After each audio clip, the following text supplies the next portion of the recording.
The Inside Edge Network is brought to you by Fanatics. Fanatics isn't just our name, it's who we are. Loyal, passionate fans, dedicated to our favorite teams and athletes to the sports we love. That's why we're honored to be able to offer fans the world's largest collection of official sports apparel and sports jerseys from all the leagues, teams, and players you love. We're talking NFL, Major League Baseball, NBA, National Hockey League, the NCAA. I'm a wrestling guy as well. We got WWE apparel available too. It allows us to serve fans of football, baseball, hockey, basketball, lacrosse, soccer, golf, and everything else that gets your heart pumping. Go to fanatics.com by using the QR code on your screen right now to celebrate your teams. It's right there in the corner of your screen. Get your official gear. Level up with us at fanatics.com. Hey, I got something to show you guys. Take a look. It is spring. Happy spring to all of you. Take a look at what we have here for you from allyrosefragrances.com. Beautiful spring scent candles here for you. Hand poured with premium fragrance and essential oils. How about this? Our coconut soy wax candles bring fresh, uplifting spring scents to your home. Made with clean, natural ingredients, they're a mindful choice for sensitive spaces and those who love effortless, seasonal fragrances. You got to check it out right now. There's the soft bloom and the lemon bar candles, all healthy ingredients, all from allyrosefragrances.com. And if you're a first-time customer, use the promo code InsideEdge20. That's InsideEdge20. Get this for yourself, for your friends, family, everyone. You want a good-smelling home, allyrosefragrances.com will make it happen. Again, allyrosefragrances.com. Get the new spring candles. And when you order, if you're a first-time customer, InsideEdge20 is the promo code. Well, the Guardians got rocked. The Cavaliers wrapped up the preseason. Rory goes back-to-back. And the President of the United States just called the Pope terrible. Ladies and gentlemen, it is Sunday night in America. This is the main event on the Inside Edge Podcasting Network. We got AA Anthony Alford. We got Eli Moon. I am Rob Rozycki. And gentlemen, how are we doing today on this very packed weekend here in, early mid-spring? Yeah, I don't know where to start. That was a lot there, pal. But I'm doing pretty good, man. I had a good weekend. Blessed to be back on the air with you guys. And in front of all of our fans and friends, family of the Inside Edge Network. Thanks for tuning on in. I had a great weekend so far, though. I went out to Mahal's out in Lakewood, and they had Wallace, an LA artist, perform, headlined out there. It was awesome. I worked that gig. It was a great time. Great bands. They had Fake Dad was also out there from LA, based out of New York, but went out to LA. Just awesome. Grumpy Plum from Cleveland. So then I went to the Chip the Ripper show after at Brothers Lounge, sold out show there. It was great to see a hometown legend, like a Cleveland legend, there, like at Brothers Lounge. Just really cool. Really good weekend. Yesterday got to kind of say what's up to Papa Moon. He's voyaging off into a different country, and we'll talk about that later on this week on Real Talk with Papa Moon. But he is doing some things. So I'm doing good, though. I'm blessed, like I said, to be back on the air with you fellas. How you doing, AA? I'm good. A little sore. Had a good workout earlier today, and, of course, started the morning with church. The Atlanta Braves took the Guardians to church this evening. But overall, it's just a great day. I believe here it was about 80 degrees. So we are officially or pretty close to a good part of the year. And you guys are right. And based on Rob's Open, you already get the sense that this is probably the busiest time right now, sports-wise, outside of football. Like, if you take out football right now, this point here, mid-April, really through Memorial Day, is packed with a ton of important sports stuff going on. Yeah, we're not even going to get to the Strait of Hormuz. So, yeah, we have a whole lot to talk about here. But this is the main event here on the Inside Edge Podcasting Network. I am glad that all you gentlemen are doing fine. I'm glad, AA, that you don't have the Don Lemon glasses going right now. I think that's one of my favorite part about our ads. That's always good. And then, you got Eli Moon looking like he's going through Rumspringa. So, we are a fine bunch here. And, I'm old. So, it works out well. But yeah, as Double said, what's up? Rozycki, I learned something real quick before we move on. I know we got to move on real quick. Yes, me. Yeah. Thank you. Something before the third segment. Thank you. I learned something. My co-host of Inside Edge Primetime, Chad Bryant, taught me this through LeBron. That if you just say your age, it doesn't like you can just be like I'm 40 something. You know, like Chad says now, I'm 46 years old, and then that backs up his point. So you can start using that in your arsenal. LeBron does it after games. Like if he has a bad game, he just goes, "I'm 41. I want to go watch golf." It's not LeBron who started this, Eli. Actually, you're forgetting one of the greatest sound bites in college football history. It's Mike Gundy that started this one because he's a man. He's 40. Yeah, that's true. So, yeah, I mean, yeah, you could just say, well, and then you have the CM Punk all out, you know, like I'm old, I'm cranky, I'm bloody, and I work with fucking children. Yeah, you know, anything like that works. You know, you can play the old man card pretty much whenever you want. But heck yeah. One team that, and we have made actually a lot of hay out of the fact that they don't really play the old man card a lot is your Cleveland Cavaliers. They got a lot of young talent here on this roster, and it is playoff bound. They have wrapped up the preseason. They are ready to go now for the part of the NBA schedule that we actually want to watch. So, yeah, they wrapped up against the corpse of the Washington Wizards earlier today. I believe that is 47 wins on this or no, 52 wins on this season, correct? Yeah. Correct. Good stuff. But yeah, we are now embarking on the serious part of the schedule against those pesky Canadian Toronto Raptors. Do you guys have any first thoughts, initial reactions to this matchup? Because I think we all kind of thought it was going to be Atlanta for the last couple of, you know, we had Atlanta twice out of the last 3 games. They were the one who were in that 5 seed most of the way the last couple of weeks. Toronto, you know, winning today and Atlanta losing was really what did it. But last minute switcheroo with this matchup. How are we feeling about the Raptors, gentlemen? I'm not too concerned, and this could come back to bite me in a week or two. You know, that soundbite alone, but I'm not too concerned. There's a lot of teams that were scrapping and clawing near the bottom, you know, and when I mean bottom, I mean 5 to 10, really. The first 4, you know, really with Cleveland, Boston, New York, and Detroit, it's kind of been the staple of who's the top of the Eastern Conference in terms of at least standing-wise. We'll see now. The postseason's going to show you who really it is. But with Atlanta, Orlando, Toronto, you know, Charlotte for a moment got real hot after the All-Star break. You know, you look at some of these teams, they were all scrapping and clawing, Rozycki, and I feel like, for me, I'm not too concerned about Toronto. They got some guys there. I mean, R.J. Barrett, Scotty Barnes. They got some guys that can definitely play some good ball, but I just don't think they have enough star power to get past Donovan Mitchell and James Harden. And I think, you know, and I'm curious to hear what you have to say about this Double A, because I think when we talk about James Harden and Donovan Mitchell, we talk about, are these guys good enough to get to the NBA Finals?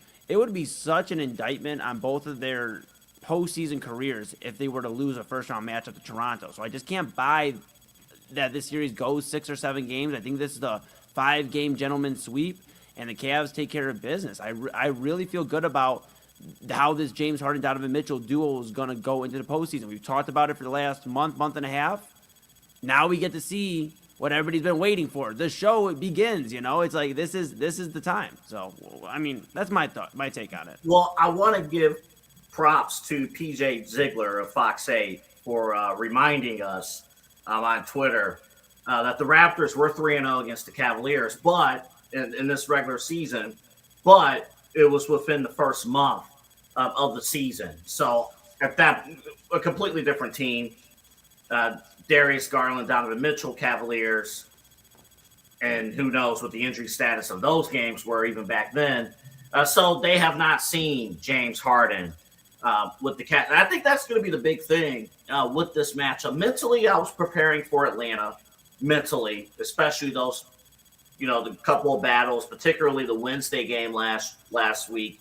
That was the one where it's like, okay, we got to see where we measure up. I think one of the biggest storylines, guys, is going to be we haven't seen that often the big four together on the floor. How are they going to look in this matchup going in? We should get a playoff schedule during our broadcast here tonight, so stay tuned for that, ladies and gentlemen. But how will that look? altogether, that's what I'm curious about. What's going to be the chemistry? And they're going to have to get off to a fast start against Toronto. Whenever that first game is, it'll probably be Saturday afternoon. Start off strong. Don't give the Raptors any hope in this series whatsoever. So that's my initial thoughts. The other thing too, Rob, thank goodness we're not facing Atlanta, because Toronto, not as dangerous from downtown as the Hawks are. So from that standpoint, you're not going to really test our perimeter defense as much as the Hawks would. No, but the trade-off on that is that the Hawks had no size. And we were going to be able to roll underneath, no problem. Jared Allen, Evan Mobley, Thomas Bryant even. I would even think Donovan would have a good day with that, something like that. That would be the only caveat with that. But, yeah, I mean, Toronto doesn't really have that three-point run. Okay, that's cool. But you said it, though, earlier with the way that, both of you kind of alluded to it. It would be a stain on the record of Donovan, on Harden, on Kenny Atkinson to lose the first round playoff series in this position. Mm-hmm. We're all kind of looking past this. We're all looking to see how this is going to work out with, are we going to deal with New York first, Boston, whatever's going on? That was always kind of the thought with these matchups. And to piggyback off your point, Double A, of they better start out quick because all the pressure is on them. They lose game one in Cleveland, all of a sudden, this team that does not typically respond well to the lights getting bright, to the screws getting tightened up a little bit, this could be an upset special if the Toronto Raptors do get out of the gate and have a little hope. So, yeah, they're going to have to do this. I'm a little scared of Scotty Barnes. He's been tied to Evan Mobley pretty much since they were drafted right next to each other. Barnes got the Rookie of the Year. Evan came in second. They've been kind of this, this deal kind of going for the last few years. Mm-hmm. And it seems like Barnes has gotten the upper hand on Mobley more times than not. So, yeah, I'm a little worried about what's going on. This is not the Miami Heat. This is not a play-in corpse of a team that is just looking to get out as fast as possible. This is a team that might actually think they have a chance at making the second round. So the Cavaliers, if they play their game, if they remember how talented they are, if they remember how good they are, should be fine. But if it's that Cavalier team that shows up thinking they can hit the, second gear on defense and just going through the motions, again, this is not the Heat that you beat by 50 points last year. This is a real NBA team, and they will kick your ass if you let them do it. So here's my thing too, Rozycki. You brought up, the Atlanta Hawks, the Toronto Raptors, and they are going to be interesting enough where, yes, I think they'll win a game, Toronto, and that's where I stand because I just think, honestly, I kind of feel a little bit, not too much. I felt for them for about like 10 seconds. Boston and Detroit. Because I truly think some of these play-in teams are better than the Toronto Raptors. I get they're the 5th seed. I get it. I know they worked their way to the standings, but there's not that much of a gap between 5 and 10. And I do believe teams like Orlando, who gave the Cavs a run for their money a few years ago. You look at the Charlotte Hornets, who, like I said, were hot after the All-Star break. I mean, they have Con Knuppel, who just won the only rookie in NBA history to win the three-point crown for the season. They have LaMelo Ball. He's been waiting for some postseason action, some true postseason action. You have a team like Charlotte that's hungry. And we talked about Atlanta. I mean, they've been playing good ball after the break, too. And not to disparage the Raptors, but I truly think the Cavs are in a good spot. I think Boston and Detroit might have their hands full a little bit more, and those series go a little bit longer than the Cleveland series. Because I do think Charlotte's hungry. I think Orlando's still hungry. I think some of these teams, Miami, the big talk of Miami all year, the only thing we ever really talked about them was Bam Adebayo's 83-point game. You wouldn't have really known where the Miami Heat were, and you would have just looked at the standings today, not you specifically, but people at home looking and go, oh, the Miami Heat are in the play-in again? Okay, but these are teams that I think are going to give a little bit more run for the money. The Cavs may have lucked out getting Toronto and then possibly a Detroit or one of these play-in teams next round. Well, Miami's a fact. What's up? I was going to Rob, you go with it. I got to follow up. They pace of play through the roof. Like, they're boom, boom, boom, boom, boom. That they made that change this year from last year, and Spoelstra kind of, is trying to actually squeeze blood out of a stone. And if everything does work well, they can play well. Charlotte, you said, is red hot. I believe the stat on them is that they have more wins in the calendar year 2026 than any other NBA team. Maybe the Thunder might have them, but they're definitely top two. And Orlando, we've seen them time and time again be just pains in the ass. They will beat you up. They will kick your ass. You'll probably beat them, but you'll definitely have to earn that. And then, honestly, I'm not scared of Philadelphia at all. Joel Embiid's dealing with appendicitis now. The process is still ongoing. I know Tyrese Maxey's, a good player and all, but I'm not really. But yeah, you're right though. With most of these play-in teams, and even the Hawks, I'll put them in there too. Mm-hmm. There's a difference between these teams that are kind of peaking at the right time, that are getting hot at the right time, that are trending up, as opposed to maybe a Miami Heat team that you could say is trending down a little bit. You could say maybe Toronto is kind of just mediocre right now. But the whole thing is, and what scares me about it is, that's exactly what we were saying about the Pacers last year. We were just saying, hey, random-ass Eastern Conference middle-seeded team, we should be able to take these guys out no problem. And then all of a sudden, we start learning these guys on these rosters because they're just beating the crap out of us. So that's what I keep on saying. Like, they can't just chill out. They can't just go into cruise control. They have to play for real, and they can't take breaks on defense, and they can't commit, a shit ton of turnovers. They're going to have to play Cavalier basketball and be the team that is the most talented team on the floor. My only point to that, real quick, before you go Double A, is I'm going to say Double A had them. No, Indiana Pacers had. Yeah, my team had defensive issues. But here's the thing: the Indiana Pacers, Rob. To that, my only point on that is Pascal Siakam was on the Indiana team. He had just won an NBA championship not too long ago with Toronto, so they had somebody to look to. This Toronto team doesn't have that. So that is when the going gets tough, who are they going to look to? These guys haven't really played a lot of postseason ball. James Harden, I know he's had his struggles. Donovan Mitchell, we know he's had his struggles.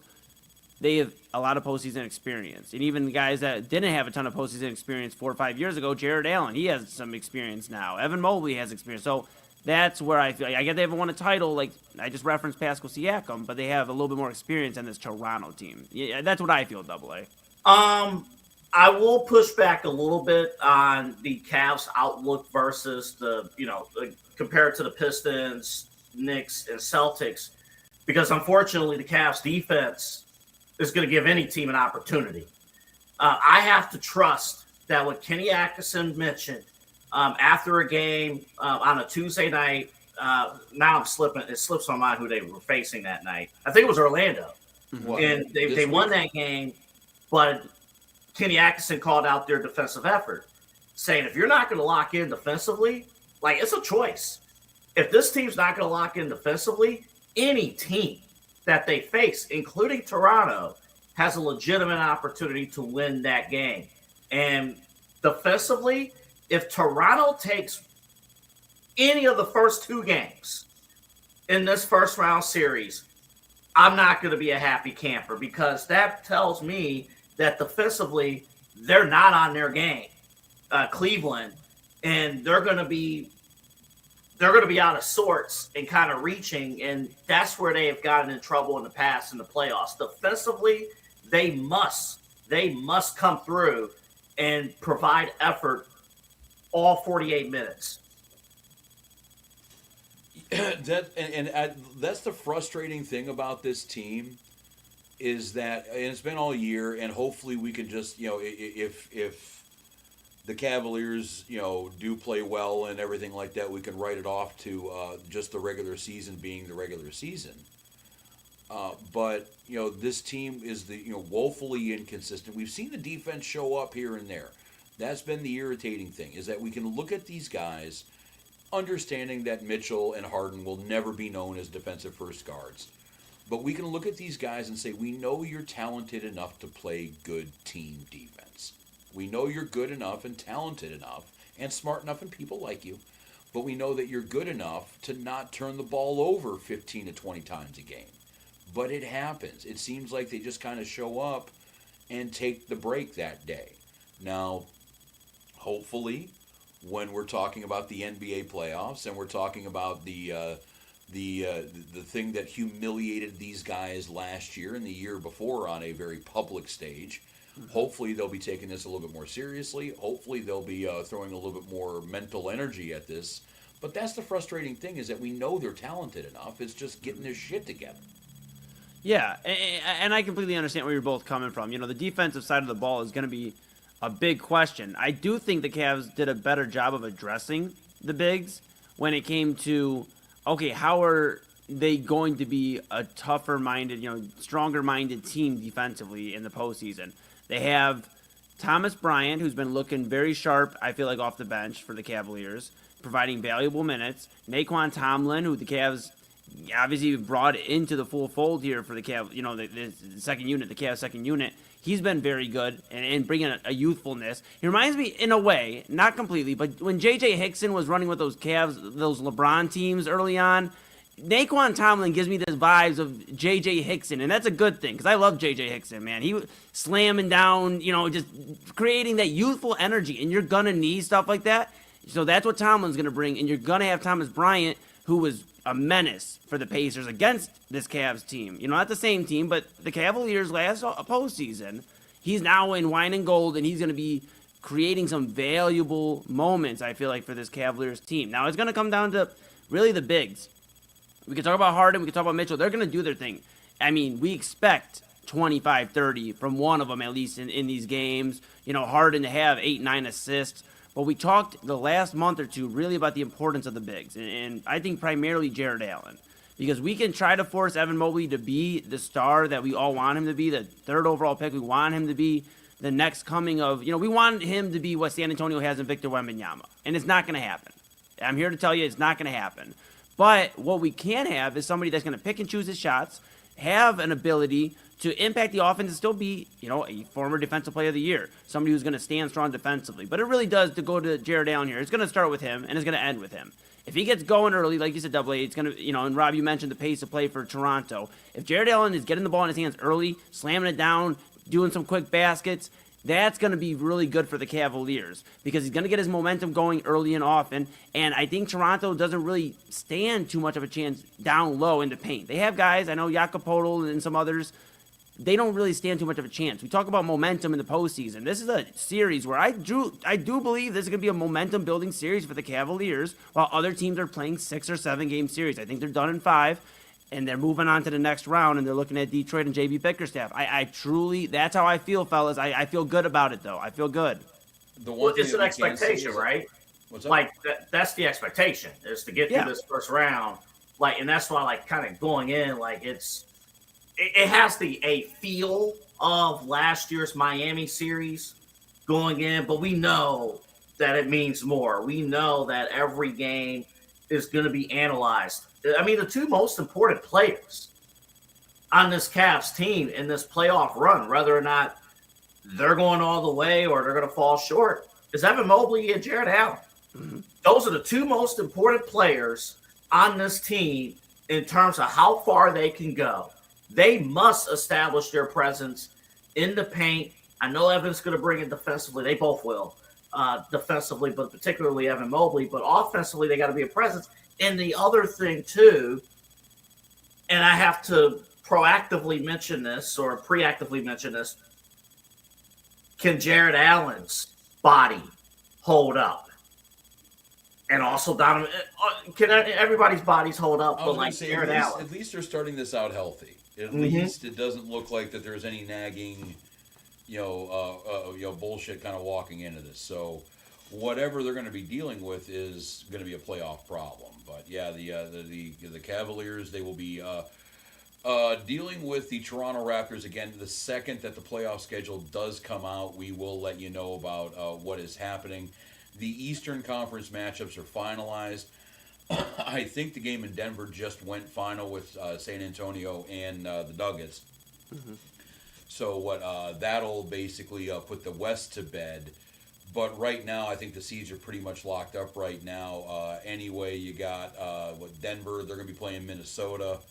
The Lakers and the Rockets are going to be playing. And then the Thunder and Spurs are going to be awaiting play-in winners. And those could be either the Suns, the Blazers, the Clippers, or the Warriors.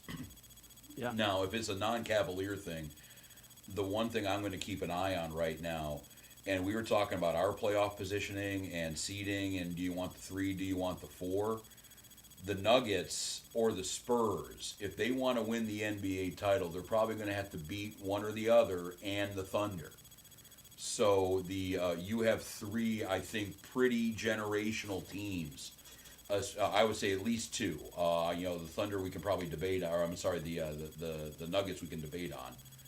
But you're going to have three teams in the West that are going to be doing everything they can to get to a title. And the shit thing is out of those three teams, at least two of them will not be representing the West. So that'll be fun to watch. I think the Western Conference is going to be ripe for a lot of entertainment coming up. Yeah, I'm excited for Victor Wembanyama. I'm excited to see what he does on the Western Conference side. He's so fun. I was just in San Antonio back in, oh my goodness, March is flying by. But last month I was there, and it was awesome. I got to see my bros in San Antonio, and they love the Spurs, man. They love the Spurs. And you know what? I keep telling my bro Well, I'm June. sure they're really happy. I mean, they had that 3-year span between Tim Duncan and Wemby.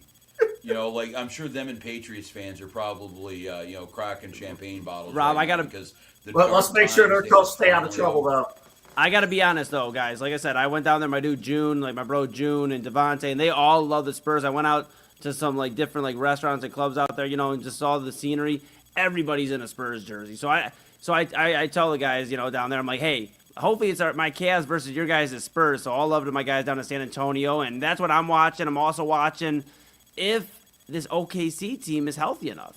We talk about health and all that. Is Shai Gilgeous-Alexander going to stay healthy enough? Are these other guys going to remain on the court? It's hard to repeat. We talk about repeating and three-peating. It's special for a reason, Well, keep in mind, too, and I'll let you finish real quick. The Thunder have had the most games missed for injury of the league-wide this year, even though they're the best team. So, yeah, they're used to being banged up. They are, but not with Shea missing so much time. It's been other role players. Jalen Williams missed time at the beginning of the year. The starter, Jalen Williams. There's two Jalen Williams on OKC, so not to get confused with bench Jalen Williams, who's also pretty good. But Shai Gilgeous-Alexander, he's the big cog in the machine. I mean, he's the guy that makes it go. And if he's not ready to go late in this postseason run, with a Victor Wembanyama who treats a mid-January game like it's NBA Game 6, Game 6 of the NBA Finals. I mean, don't make fun of that because the entire league is mailing it in for 5 months. No. At least one guy I love it. gives a shit. I love it, but that's what I'm saying. No, I love it. Don't get it confused. I love it. There. Yeah, no, I love it. I don't want to get confused, but I'm just saying you have a true competitor in Victor Wembanyama who literally leaves it all on the court. Same thing with Jokic. I know he loves his horse racing, but you mentioned those teams, Rob. I'm excited to see that. And then another thing, AA, LeBron and Durant, round 1, Houston, LA.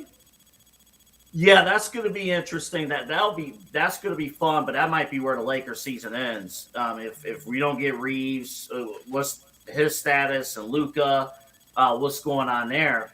I'm looking at the seeding in the Western Conference. I know OKC, you guys just talked about how banged up they are. I think they still have at least somewhat of a cakewalk to the Western Conference Finals. I mean, because if you're looking at, again, the Spurs, Nuggets, I don't think it's out of the realm of possibility of the Timberwolves beating the Nuggets in the first round. I'm not calling it. Timberwolves are a professional pain in the ass. They are good at just being around in the playoffs.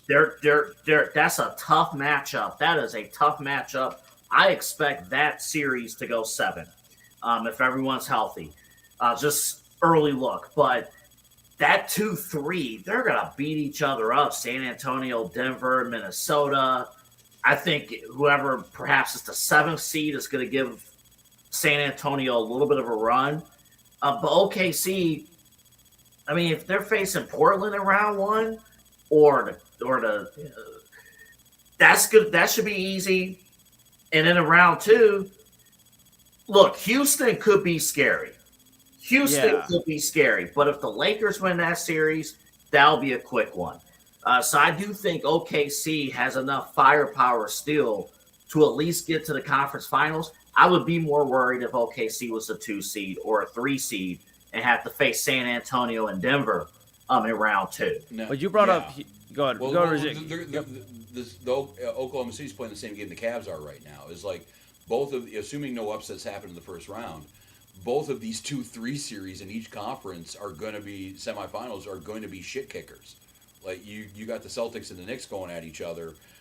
That's what the Cavaliers or Pistons, whoever that would be hoping. What would happen is that whoever won that series would have to get a ride to Cleveland in an ambulance, with treatment and ice and elevate everything. Yeah. So, that's going to be interesting to watch. I do have one closing question for the group. And we've been talking about the Cavs' chances. We've been talking about the Western Conference. We've been talking about the Eastern Conference. We've been talking about the NBA, everything in general. Mm-hmm. Realistically, and we're saying this now at the end of the regular season, 82 in, do you see them getting out of the East and beating one of those Western Conference teams? Do you think the Cavs have the firepower right now as it stands to sit here and beat either Detroit in the second round, Boston, New York in the third round, and then go into the finals and deal with an OKC, with a Denver, even with a Minnesota, Houston, something along that line?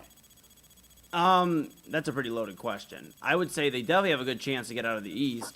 I'd say they have just as good of a chance of Detroit and New York. I think Boston's the front runner to come out of the Eastern Conference, and I think for good reason. Getting Jason Tatum back that late in the season and him seamlessly going right back to being Jason Tatum has really helped them out. But I do think the Cavs getting Max Strus back, Jalen Tyson's back and healthy. We talk about them having like a full unit for the first time in it seems like a minute. I think that's big for the Cavaliers, and I think they could win the East. Now, I will say this, and this is just my bold prediction early on, and I'll just make it known. I think the NBA champion is coming out of the Western Conference. We just talked about how fearsome that is. Where I was going with the question, yeah. Yeah, I mean, they are just so fearsome. I mean, Denver, OKC, San Antonio. We talked about, Double A alluded to, Houston could be a problem with Amen Thompson, Alperen Sengun. Kevin Durant leading the charge. I mean, they LeBron could find some magic. I mean, don't put it past. I'm never going to put anything past LeBron when it comes down the court. You never know. And if Reeves can get back there healthy, who knows? All I know is the Western Conference is loaded. It reminds me of the days of Steve Nash and Kobe and all those guys, Tim Duncan and all them, like those teams. So, yeah, I think the Cavs could get out of the East, but it could be a sad Western Conference sweep or something like that. So even if we're, hypothetically, if we do get out of the East, and we face San Antonio, and the same thing happens again that happened to baby LeBron back in the day, and they get swept out of the building, and it's not even close. Would that be a successful season? I mean, they got to get past the second round. If they get out of the second round, we're going to have a different conversation, because the conversation for the last couple of years has been, can they get out of the second round? So if they get past that, everybody's going to have to figure out a different way to discuss this Cavs season, right? I mean, I think it's a success if they at least get to the Eastern Conference Finals, and if they get a 6-7 game loss to Boston or New York, whoever it is, I'm okay with that. Do I want to win the NBA championship as a fan? Yes, I want to see the Cavs win. It's been 10 years, but I'm okay with it depending what they do in the offseason and who they were to have discussions about. But there would still probably be discussions if they don't bring it home this year, because that's why you go out and get James Harden, to bring it home, not to get past the second round. I think there are certain matchups that would be tough. I think Cavs OKC would be a tough matchup at full strength, just because the perimeter defense would be extremely tested. But again, it's tough. That's a tough question in terms of what is the expectations from that? Because Cavs Spurs, I give us a chance to win that series. I'll give us a chance there. If it's Cavs Nuggets, I'll give us a chance.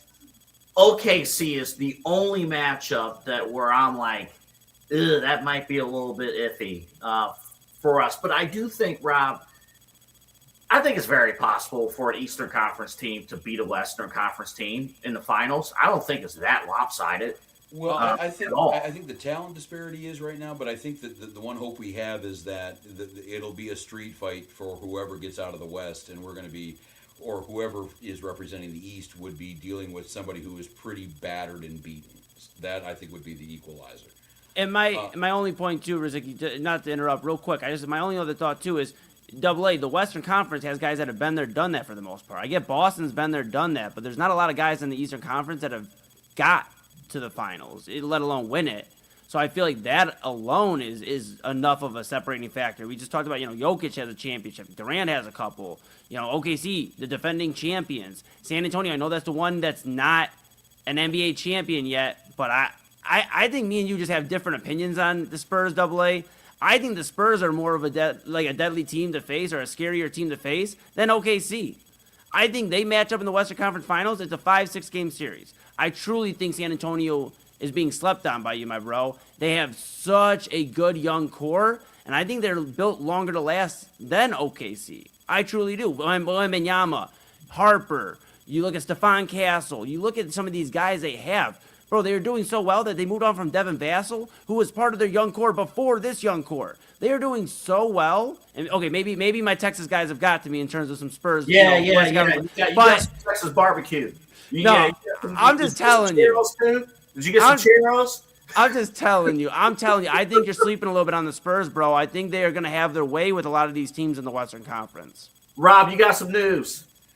Yeah, and we'll part ways with this for this break here with this little bit of nugget here, as AA is saying on the bottom lower third here.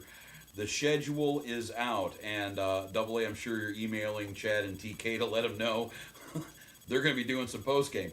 We are in the in the slot that nobody could give two shits about yet again. Instead of the Magic, it is the Raptors. Cavaliers and Raptors at 1 o'clock on Saturday. That will be on Amazon Prime. After that, it looks like the way this thing is built up right now is the Saturday games are going to be the 3 and 4 seeds, and the Sunday games are the 1 and 2s. So yeah, you got Cavs Raptors 1 o'clock on Prime. You got the Nuggets and the Minnesota Timberwolves in Denver. That will be at 3:30 also on the Prime. Then the Knickerbockers, they will be facing the Atlanta Hawks in New York at 6 o'clock on Prime. Yeah, we're getting a deal here. And then we're going to have the primetime matchup, KD and LeBron. Maybe the last time we could have such a matchup here. That'll be on ABC at 8:30. And then your Sunday docket, the Celtics are going to be playing somebody at 1 o'clock on ABC. The Thunder will be playing somebody at 3:30 on ABC. The Pistons then will be at 6:30. And then the Spurs, Eli's brand new obsession. He has a Victor Wembanyama poster hanging above his bed as we speak. They will be facing somebody at 9 o'clock. So we'll be on the air for that one. But yeah, you can check out Inside Edge and everything with that, and Chad and TK. They're going to be doing post-game work. Do they know that yet, AA? I know I just got that note from you. Have they gotten that note from you? They'll be ready. They'll be ready. Well, that's right. That's right. Chad and TK, if you're watching right now, guess what? You're doing post-game. And they're ready. Remember, Rob, they already know. They're ready. You'll be fine. All is well. But yeah, hopefully you'll have a good game to talk about. But yeah, the Cavaliers, they'll start their playoff journey on Saturday at 1 o'clock, that coveted time slot that is going to make everybody here in Cleveland really, really happy. And yeah, we found out that Prime is the new NBA TV, everybody. But yeah, this is the main event here on the Inside Edge Podcasting Network. We ran a little bit long on this first segment. We still have a whole lot to talk about, though. The Guardians. They went down to Georgia, and it was not a pleasant experience for them. They've lost their first series of the season. We'll get some reaction on that one. We'll have some news and notes. Also, too, a lot of big stories going on in sports media right now. It looks like the coach of the New England Patriots was having some infidelities. And, it got caught up with an NFL media member. So we're going to get into that, too, and news and notes. Apparently, and Eli has some evidence that he can show to everybody that, in fact, somebody can win a UFC title on one friggin' leg. We'll talk about that, too. But this is the main event here on the Inside Edge Podcasting Network. We have Eli Moon, fresh out of Rumspringa. We got AA Anthony Alford without the Don Lemon glasses. I am getting older as we speak. I am Rob Rozycki. This is the main event, and we'll be back. Whether you're searching for a baseball autographed by your favorite World Series slugger, a signed football by an iconic Hall of Famer, or the jersey of a world-famous soccer star, you've come to the right place. Here at sportsmemorabilia.com, the web's leading source of authentic sports memorabilia, you'll find more than 500,000 authentic products from nearly every professional sports league, team, and player. Not only will you find your next prized sports possession with ease thanks to superb customer service and tremendous site experience, but you'll have the satisfaction and peace of mind that every product listed comes complete with a certificate of authenticity and is fully backed by the sportsmemorabilia.com lifetime authenticity guarantee.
Mosser Moments Photography is a husband and wife wedding photography team based in Cleveland, owned and operated by Ryan and Hallie Mosser. For the past 10 years, they've captured more than 100 weddings across Northeast Ohio and beyond, always working together as a true two-person team. Their style centers on authentic, emotional storytelling, documenting the real moments between two people in love and creating images that feel natural, comfortable, and true to the couple. Rooted in Northern Ohio, but inspired by their travels, Ryan and Hallie bring a warm, personal approach to every wedding day. Their work blends experience, consistency, and a genuine passion for helping couples relive their best day through timeless photography. Learn more at mossermomentsphotography.com.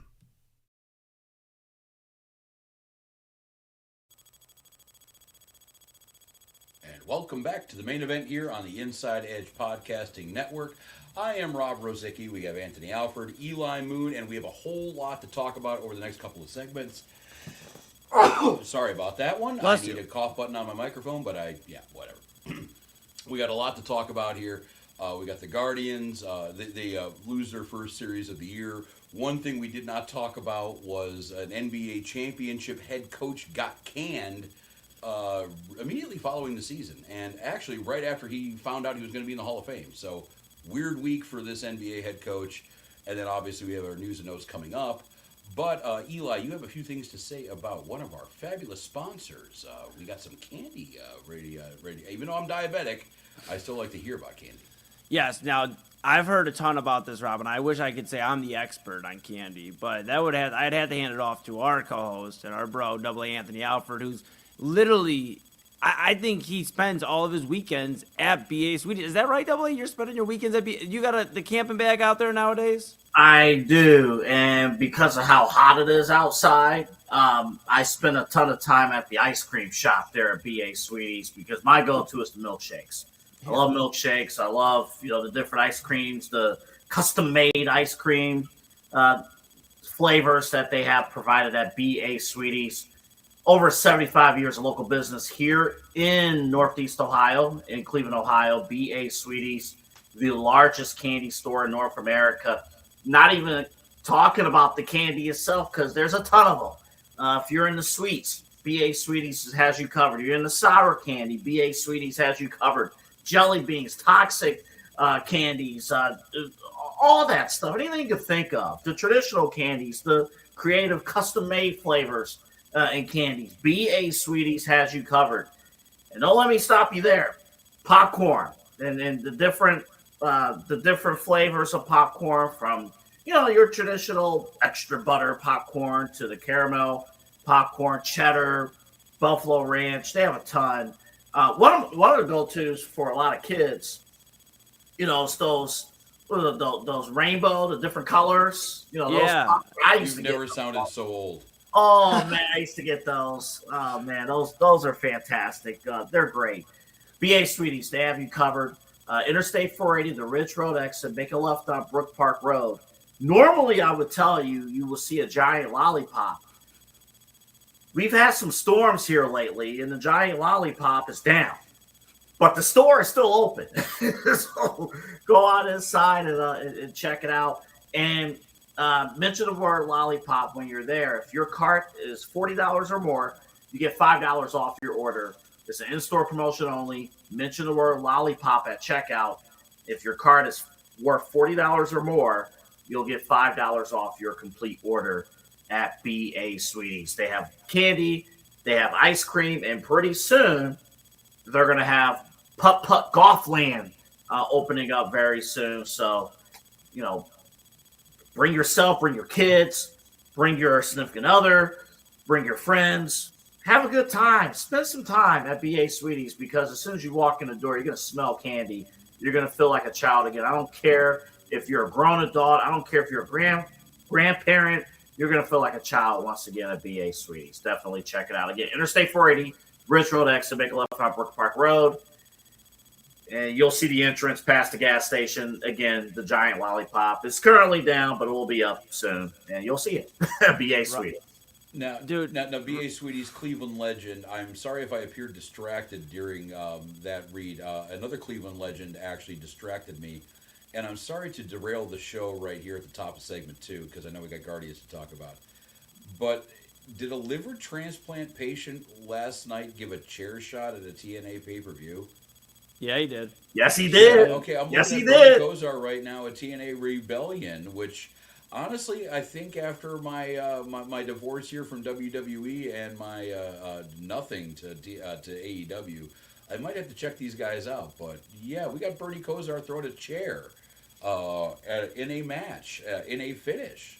Nice work for Mr. Kozar. I'm glad he's on his feet, moving around. Absolutely. No, you got to be careful, Rob. You can become a TNA fan. That's perfectly fine. Just understand that they're all going to sign with WWE at some point. So you will have to, if you become a fan. Or AEW. But they have the partnership with WWE. So that's why I say if you're splitting with them, just understand that you might have to go back to WWE to watch your favorites from TNA. I think Rob will be in the clear, though, because there's some, again, everyone I've talked to who attended that TNA show loved it. Yeah. Everyone loved it. And, Bernie Kozar, seeing him on his feet, of course, Nick Nemeth, some of you know him as Dolph Ziggler. He was the hometown hero there. He was at the show. EC3, who we've had on our network in the past, he returned to TNA. So, yeah, a lot of good stuff. And to see Bernie there, and Rob, you're going to kick out of both of you will get a kick out of this. The Hardy Boys was on that show too. They lost, but they were on the show. They were spotted at the Steelyard Walmart, and I've heard from people that they bought our guy Stefan Johnson bought tickets to TNA solely because he saw the Hardys at the Steelyard Walmart. Dude, if you're not listening, if you're listening from an area outside of the greater Cleveland metropolitan area, the Steelyard Walmart is not for the faint of heart. It is not a gentle place. It is much like the Serengeti, where it is survival of the fittest, and if you are weak, you will be eaten. A lot of crime, a lot of shootings, in broad daylight, by the way. And also, too, when you walk into the actual Walmart, there's just piles of crap on the floor. It's not even organized. They don't even care. So the fact that the Hardys, and I know Matt and Jeff's rap sheets, respectively. I'm sure they're not afraid of a rough and tumble environment, but they got through that. Not bad. They're Team Extreme, bro. And they're Team Extreme. And here's the thing. They weren't just shopping, like, for a few things, like a bag of chips and a drink. They had, Jeff already had, some chicken, it looked like, in his hands, or some frozen meat, ready to cook. They were ready to throw down. Yeah, I mean, they were. Where's the barbecue at, Jeff and Matt? Come on. Now, I do feel bad because I'm sure where was the pay-per-view at? Wolstein Center?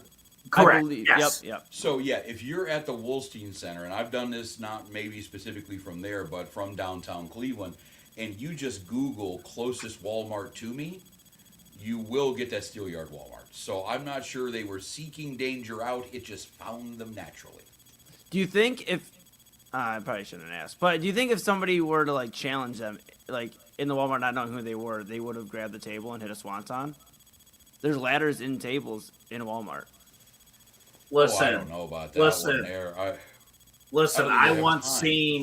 I've once seen somebody sprint out of there with a big screen TV years ago when Black Friday was actually a thing, and you gotta make sure you're on point. The Steelyard, by the way, has history on this show. Yes. Do you remember? Oh, no. Rob? What? Go ahead. The Steelyard, I did my part of this broadcast during football season from the Steelyard parking lot. Oh, yeah, dude. Again, not the most advisable decision here. I mean, you might have a little bit better luck doing it literally in East Cleveland, just holding out a wad of $100 bills. But yeah, Dude, Double A's done the show in some of the craziest spots ever. Like, that's a discussion for a different. Well, Rob, back to you. No, because Rob, I was initially gonna, I was trying to drive home and do it, but Rob kept me safe, advised me of Ohio driving laws that if you have a handheld phone and you happen to be distracted, you might get a ticket doing a live broadcast. So I proceeded to pull over to the nearest parking lot, which was the Steelyard. That's dedication. yeah. Well, you know what? If you're going to get a speeding ticket, at least get it on camera. Content is king. But yeah, okay. We have a little impromptu main event history and Bernie Kosar sighting. Again, go Bernie. I know he was touch and go for a while, and the fact that he's moving around a wrestling ring, he might actually. And I was looking at that chair shot over and over again. He might be moving a little bit better than Ric Flair is right now. So you do have that going for you, Bernie. Good job. Yeah. But this is the main event here on the Inside Edge Podcasting Network. Eli Moon, Double A Anthony Alford. I am Rob Rozycki, and back to the business of the day. It kind of poo-pooed our Guardians segment here right before the show started. Off to a very nice start. The Guardians picked a pretty crappy time to lose their first series of the season, going down 11 to, I believe, 3. I just stopped counting. I think 11 to 1, something along that line. To the Atlanta Braves. To tell you where they were at, Austin Hedges was on the mound and did get the final out in the 8th inning. Just another laugher game. 2 laugher games. And again, a shutout victory in the middle of that. But a rough series for the Gardos in Atlanta. But otherwise, a pretty good start. Otherwise, they have gone through a gauntlet of teams here. And somehow, at the start of business today anyway, came out of it with the best record in the American League. So what are your feelings on this team today, this Atlanta series in general? Yeah, I feel fine about the Guardians. You know, it's a long season, and I've adopted the mindset that I'm gonna enjoy the journey. So I'm gonna continue on that. I'm not about to freak out. Not 9-7 now, I believe, on the year. So I'm not gonna freak out about 9-7. I'm not gonna have a worry moment here. What I will say is, I would like for the offense to wake up. I'd like them to have some of their moments that they had early on against the Dodgers and the Mariners and some of those teams. But I'm not freaking out yet. I think there's enough shine in this pitching rotation that has kind of surprised us. You know, Bybee had a rough one today, but Gavin Williams has been good. Parker Messick's been really good. And Joey Cantillo, I think he's interesting enough to where, you know, we have some intrigue with this pitching rotation. Offensively, however, it was nice to see Kyle Manzardo hit a home run the other night. I hope we can get him going. And I guess those are just my concerns. You know, yes, the pitching's going to look good most nights. But when it doesn't, and I know you're not going to always give up 13 runs, but when it is 4, 5, 6 runs, you know, and a team like the Yankees coming to town, you know, or somebody like that, you know, are you going to be able to have enough offensive firepower? And that's my only concern.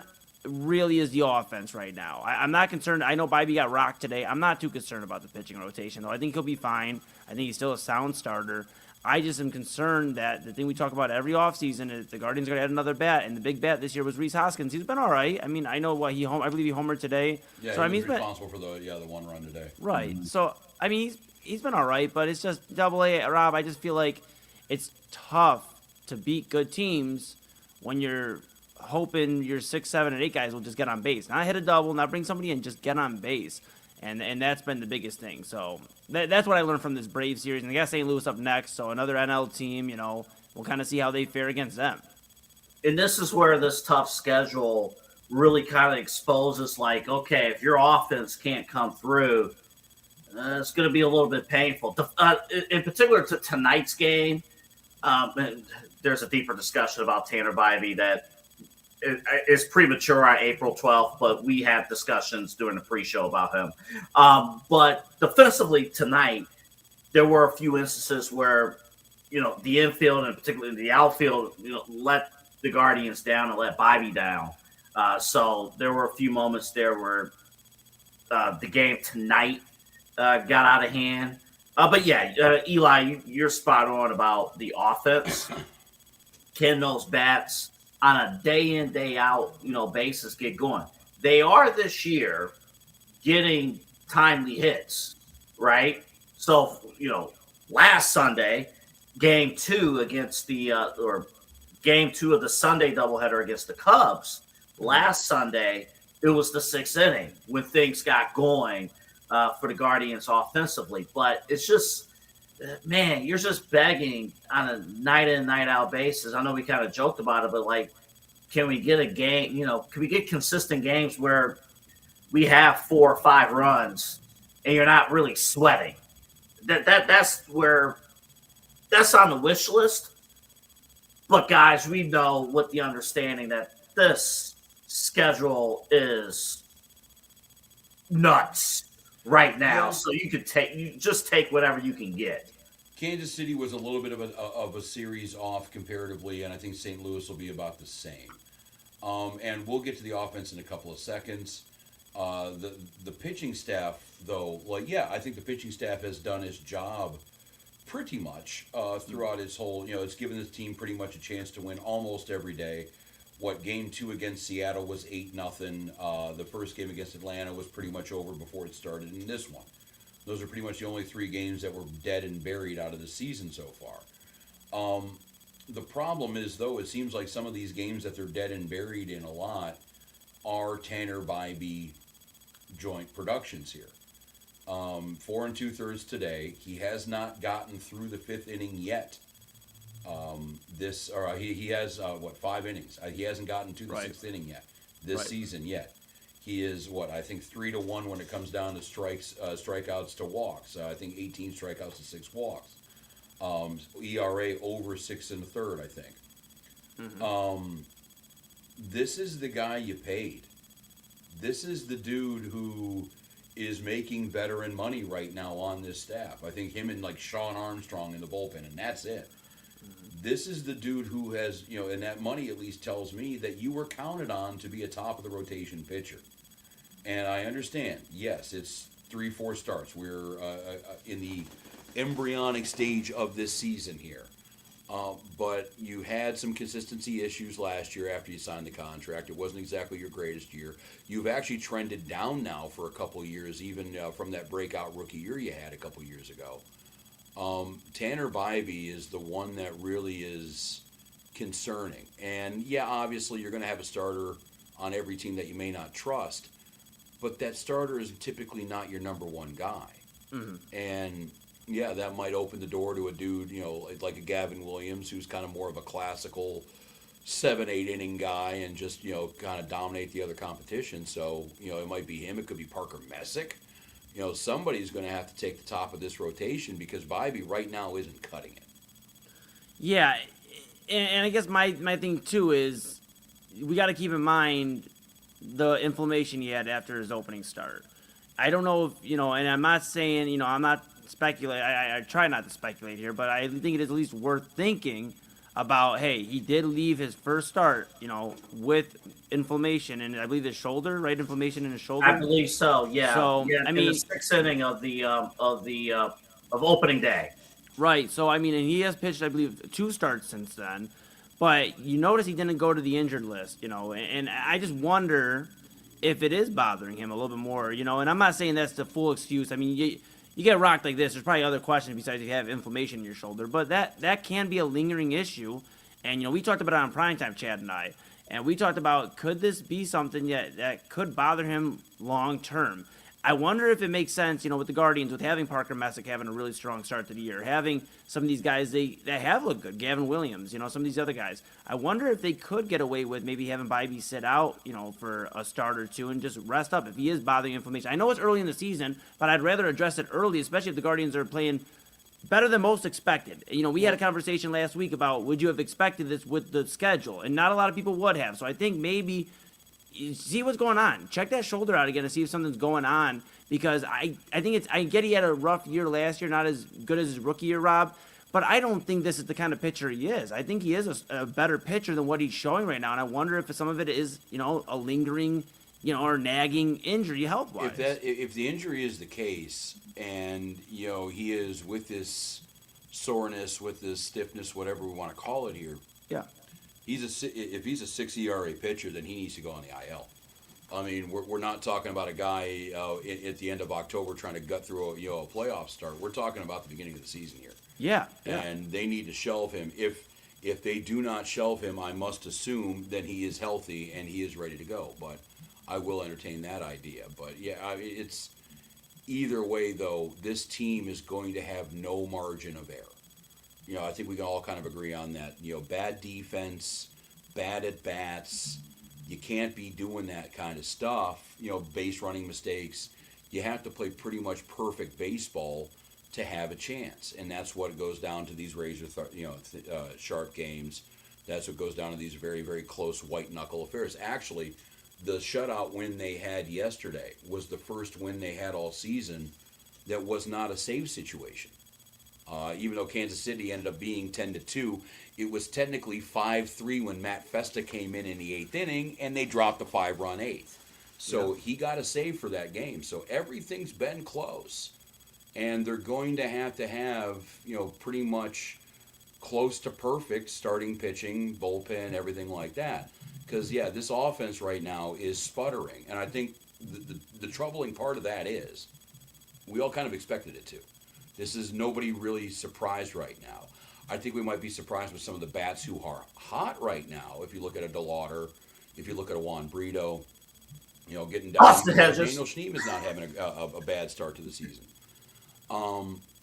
But Moon said, he was talking about the bottom of the lineup.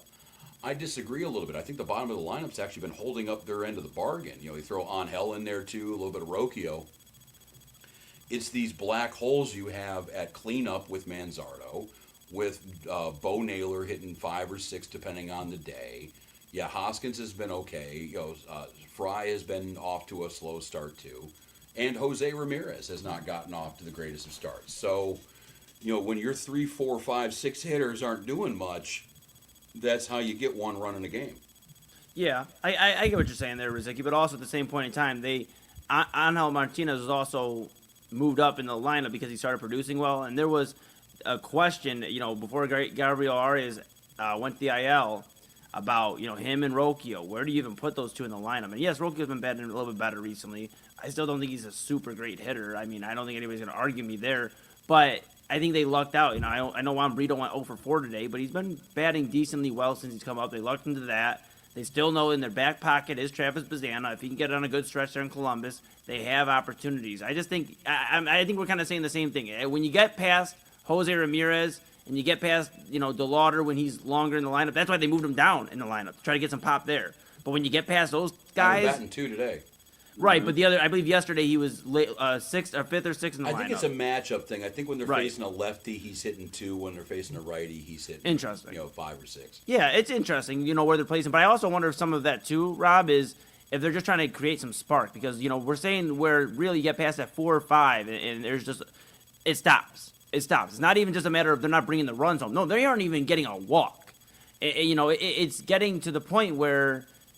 Are we going to have a discussion about a Guardians team that is in first place in the Central come June, and are they going to be a buyer? Because there's a lot of different variables. If this was a normal year and there wasn't a lockout impending, I'd say yes. You look at some of these prospects, not Bazzana, but some of these other prospects, and you look and see if you can go get another bat. Go out and get that. But with a lockout impending, do you want to really make a franchise-altering move, which would be if you moved off of one of these prospects? And I've heard it entertained throughout different, people throughout the city, and I've heard it entertained with some of these prospects. Should we go out and get another bat? I think the Guardians are really going to stay pat for most of the year. You're going to see one addition on the offense, maybe, and that's Travis Bazzana this year. Besides that, this is what we're getting, guys, and we just got to hope that Manzardo can return to what he was doing last year, hitting the cover off the ball, and we can hope that doesn't worry me. It's Bo Naylor that does. Because we're year 4 of this experiment, and he's still kind of there. I don't trust that Bo Naylor's going to improve. I think that's kind of lost. I would not I would not turn to Bo Naylor and say this is going to be a consistent improvement there. I don't see it. I don't see it. To Eli, to your point, though. And what kind of helped Bo out the last few years, A, the fact that he was a top prospect and was being protected when it came down to playing time. He was going to get it. And B, that there was really no other competition. And, you have, a couple of guys on the roster right now. David Fry's back catching full-time. I know he's not having the greatest of offensive seasons right now, but he is hitting 200. Bo can't say that. And you also have Austin Hedges right now, which I know it seems a little weird, but Austin, he has not had the worst start to this season. I think as of close of business today, he's hitting 389. He's the best part of the season so far. That's going to go down by 150 points or so at least, but he is handling the bat okay. And then you have Cooper Ingle right now, who I think I checked yesterday. He's hitting 350 in Columbus. So you have options right now, and the closer Bo gets to arbitration, the closer he gets to being a 30-year-old player. He's I think 26 right now. I would think the Guardians, that patience might be running out when it comes down to somebody who they once thought as a top prospect. Now, I am confident in saying this. I do not believe Tanner Bybee is going to be the number one ace by the end of the season. I don't see it. That injury, I don't know if he's going to, if it is still lingering, I don't know if he's going to kind of settle in and kind of figure things out. I think there's a higher ceiling with Gavin Williams. And all three of us love Mr. Parker Messick. Like, we love him. Like, what he has been able to do. Now, again, the only thing I'll say, at this current moment, he's fifth in the rotation. But what he's been able to do in his couple of starts to this point, his 2 or 3 starts, yeah, he has been able to shut down batters, top-level batters. I watch the Dodgers. I'm watching him perform against the Dodgers. I'm watching him against Ohtani. And that whole Dodger lineup, it was like, dude, this dude's a stud. Well, this dude is a lockdown stud right now. And like, the Lauder and him are kind of have a little in common right now, because I've been impressed with the fact that neither one of them has looked lost. Neither one of them has looked like the situation is too big for them. And you throw in Juan Brito in this thing. Parker Messick is actually still rookie eligible. This is still technically his rookie year, which means that there is a chance that the Guardians could have 3 guys on the final Rookie of the Year standings. Yeah. Including the winner. Who knows? So puts them in a nice spot, and what even puts them in a better spot. And this might be the first time we could say this in any of our memory recently, anyway. 2 of those guys are actually hitters. 2 of those guys they're not pitchers. We developed somebody who is technically yet actually not a pitcher. That's amazing. Great. And by the way, Messick's ERA is under 0.6, WHIP under at 0.9, and 3 starts, 2 wins. He has absolutely been lights out. He has been. Either him or Gavin Williams have been the 2 best pitchers on the staff. So the future might be now, motherfucker. Yeah, I think it's Messick for sure that's going to take the lead on this rotation. I mean, you mentioned the ERA, Rob, but also I think the low number of walks. Doesn't get a lot of guys on base. He's not putting himself in a position where, okay, I got to get out of a second and third jam. 5 walks and 17 innings pitched. Yep, exactly. So he's taking care of a lot of business, and he's getting it done in low pitch counts, too. He's not going deep into pitch counts in terms of 3-2 full counts. He is mowing down batters. And, is he going to have a start where he gets maybe 4 or 5 strikeouts? Yeah, we've seen that already.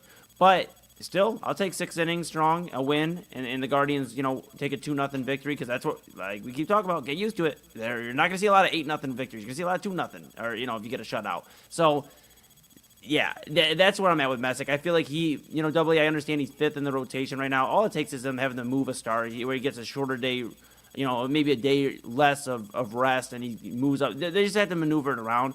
The beautiful time for that, too, is the All-Star break. You get a little bit of time where you can reset the rotation. So, everybody kind of gets a little bit more rest for a moment, depending on who makes the All-Star team, because I think there definitely is one or two All-Stars on this pitching rotation, whether it is Messick and Williams or whether Bybee can figure it out. It's still early. We keep stressing. I want to keep stressing the fact that it's still so early. We are not even 20 games into 162 games. So, but Messick, he might be main event Messick. My 10% into the season. Yep. Yeah. My last note on this. So, because the Guardians have lost twice on Sunday night, they lost today 13-1. They lost 3 weeks ago to Seattle 8-0. Again, it's early April, but this is fun. In the worst way. Who is worse? The Cleveland Guardians on Sunday Night Baseball or the Cavaliers on Sunday afternoons? Actually, I think the worst Cleveland team on Sundays, period, is the Cleveland Browns. Yeah. That wasn't part of the question, Rozycki. That wasn't part of the question. Stick with the topic. Yeah, stick with the topic, bro. We're talking Guardians and Cavs. Well, right now, the Cavaliers have an 82-game sample size. The Guardians have had a 16-game sample size. So I think I'll still put some faith in the Guardians right now. Yeah, I'm going to lean towards the Guardians. And look, the Cavs, I think, have a weekend game coming up here in the postseason. So I sure hope. It's Saturday. Cavs are fine. It's a Saturday. Okay, they will probably play at least a Sunday game if they advance past the first round, which we're hoping. And I'm speculating that they definitely will. Then they're gonna play some Sunday postseason games. So I sure hope if they were struggling, they definitely were, that they figured it out, or it's gonna be rough. I saw a weird stat real quick on the Cavs, like what's their record depending on the network, and like the other networks, Prime, they have a winning record, and ESPN winning record, NBC winning record, ABC, they're 0-3 Dude. on ABC. It's the most random stat in the world, but they get their behinds kicked whenever they're on ABC. And I think they did ever since Donovan Mitchell's been on the team, 4 seasons ago, I think we're 1-7 on ABC. Regular season and postseason, the Cavaliers. It's a weird thing, but it's a Sunday. But the Guardians, 21. They have been outscored 21-1 in the 2 Sunday nights. Thanks. Yeah, we'll hopefully work on that one here. It's still a young season. We got to do it. We're the thrusters and boosters are just starting to fire up on this rocket launch, if you want to throw an Artemis reference out there. But yes, this is the main event here on the Inside Edge Podcasting Network. Shall we take a quick break right now, gentlemen, or shall we go to news and notes, or we have a lot of crap to talk about, actually. Actually, one thing I did want to bring up, and this was in the basketball deal, and I'm just seeing this now, and I'm sorry we didn't really have a whole... Hopefully you guys saw this, but a few guys have been reacting to it. Mike Breen, a few of the other national commentators. This is the first year that in a long time where the first round of the NBA playoffs, it doesn't have local TV coverage. Yeah, it's crazy. It's crazy. And Mike Breen saying on the Knicks telecast, quote, "First time ever, entire playoffs exclusive to national TV. Poor decisions. Fans want to hear from their home team announcers, at least in the first round, part of the family. I bet the networks pay a fortune, but the fans deserve to be thrown a bone. This is our final telecast of the season." And that actually kind of weighs into FanDuel Net ending today, because I kind of thought about that. I'm like, okay, so no playoff stuff, but yeah, the local teams are going away now. John Michael and everybody here in town, they're going to be sitting there watching it just like all of us. And I'll say this too, because a little bit of a different experience. Myself and Kyle Cornell, we've had opportunities over the last few seasons to call high school football for the Chagrin Valley Conference here locally, and football. We enjoy it, we love it, and we do the game of the weeks. And we at least get an opportunity to do a couple of playoff games, but you feel as a local broadcaster that because you're around them every single day, that you have a better understanding of the story of your local team than, no offense to the national guys, than the national guys. Like Mike Breen can talk about the Knicks a little bit more extensively than any of these other national announcers and television crews. So yeah, I mean, I understand that hurts. Like to have 82 games, you're doing the broadcast probably for at least 70 of those games, and then voila, the real season starts, and you have no part of it on the television side. I understand. Like that's real pain. Yeah. Well, and I like that. The one nice thing, and I'll say this as the radio broadcaster right now, the radio guys love it because we'll keep going on WTAM, WMMS, at least here locally. They'll have Cavs and Guardians playoff everything. Tom Hamilton's called a World Series. Like we get to hear that hometown voice, through the radio anyway. But yeah, for the TV guys, it must feel like, oh, okay, we did all the heavy lifting through the games that nobody wanted to deal with, and now that the lights are on bright, you're going to kick us out, and we're going to have Amazon Prime take the 1 o'clock telecast. Yeah, and that's been and it's been that way for a long time. I mean, it's been swinging that way for a while. I think years ago, the local 30 years ago, local broadcasters were able to go all the way to the conference finals. Then it got cut back to the second round, and then I believe over the last 20-some years, they were allowed the first round. And now that's it. I mean, and now think about this, and we might get into this. We're going to have an Inside Edge Network Cavaliers preview show coming up on Wednesday night. Myself, Eli, Chad Bryant, David Reese will be on that show. And we'll actually talk with Tim Alcorn on Wednesday night because, on the radio side, it's going to be great. But, telling fans, hey, you want to watch game one? I hope you have a subscription to Prime Video, ready to go. There won't be a free preview. You better have a subscription to Prime Video, or else dude. I mean, you're not going to watch the Bezos game. Does not have enough money. I mean, you got to get that ready to go. So, and that's just the reality. And football fans found this out. I think what was it last year? Kansas City Chiefs wild card game was on Prime Video. Yeah. Well, I mean, and you bring up the NFL. I think that's one thing that we've lost. And I know the NFL likes to do, and it looks like the NFL model is kind of permeating through now. The NFL was the first one really to get rid of local TV commentators and broadcasters for games. I mean, no more Nev Chandler, no more Jimmy Donovan. It's national deal every time. It's. You get, I guess the closest thing to having a home broadcaster right now for the Browns is Spiro Adidas. So, it's all right. Hey, the you NFC made 2 Browns South jokes. Got good, so we're gonna move you up here and have you do about 4 Browns games a year. I think it's time to go to break because you've made 2 Browns jokes. We have not brought anything up about the Browns. We have not talked about their record, their quarterback controversy, the draft picks, about Myles Garrett. We haven't talked anything Browns, and you have found a way to just punch us, just smack us in the face. That's how bad the team and organization is that I can accidentally make fun of them. But this is the main event here on the Inside Edge Podcasting Network. We got AA Anthony Alford, Eli Moon. I am the Browns hater, Rob Rozycki. We'll be back in just a couple of minutes here. We got news and notes, and we're going to try to see how many stories we can wedge into this segment because we have a lot going on. We got a back-to-back Masters champion. We have some tawdry stories from the NFL and its media corps. And then, we have the one-legged UFC fighter. Who was that one-legged wrestler back in the day?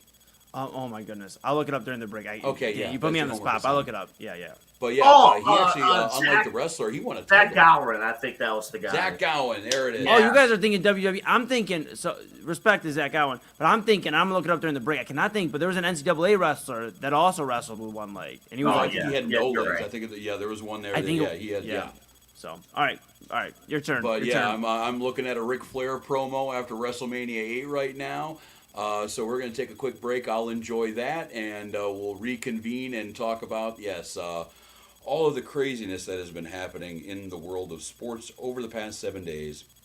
Again, main event, Inside Edge Podcasting Network, Rob Rozycki, AA Anthony Alford. We have Eli Moon, and we'll be back.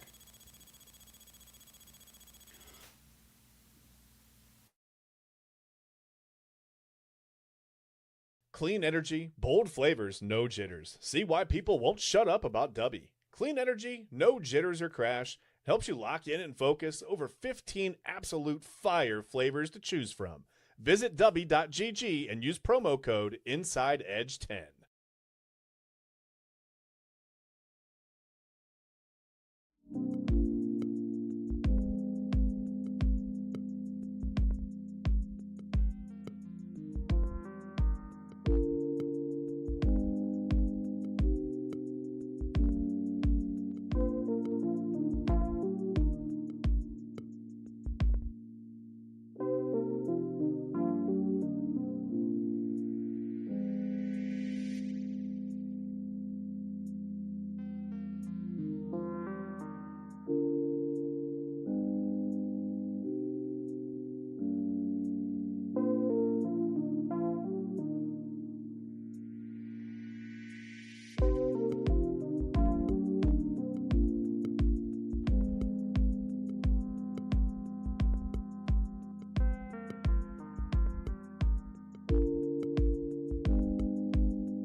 Welcome back to the Inside Edge Podcasting Network. This is the main event. We got Double A Anthony Alford, Eli Moon. I am Rob Rozycki, and we are in the final act of our extravaganza here. News and notes, and there are a lot of newsy and notesy kind of things. I feel bad and lead off with this one here. We got Rory McIlroy, back-to-back Masters champion. He is now the fourth person ever to accomplish that feat. It seemed like it was a pretty turbulent run. He had the biggest 36-hole lead, then was actually in second, and the final day was dramatic too. But yeah, we have a back-to-back Masters champion. Yeah, no, it was interesting too because Rory McIlroy had talked about it, guys, about how he took some time off. He spent more time with his family. He got to get some course work on Augusta, and it was a lot of different stuff that he got to do. It seemed like he took some time for himself. Some people weren't happy with it, saying maybe it was an unfair advantage that he got to practice on the course and all this other jazz. But I think him taking some time off and prioritizing it. I mean, back-to-back Masters champion, Rory McIlroy is one of those guys.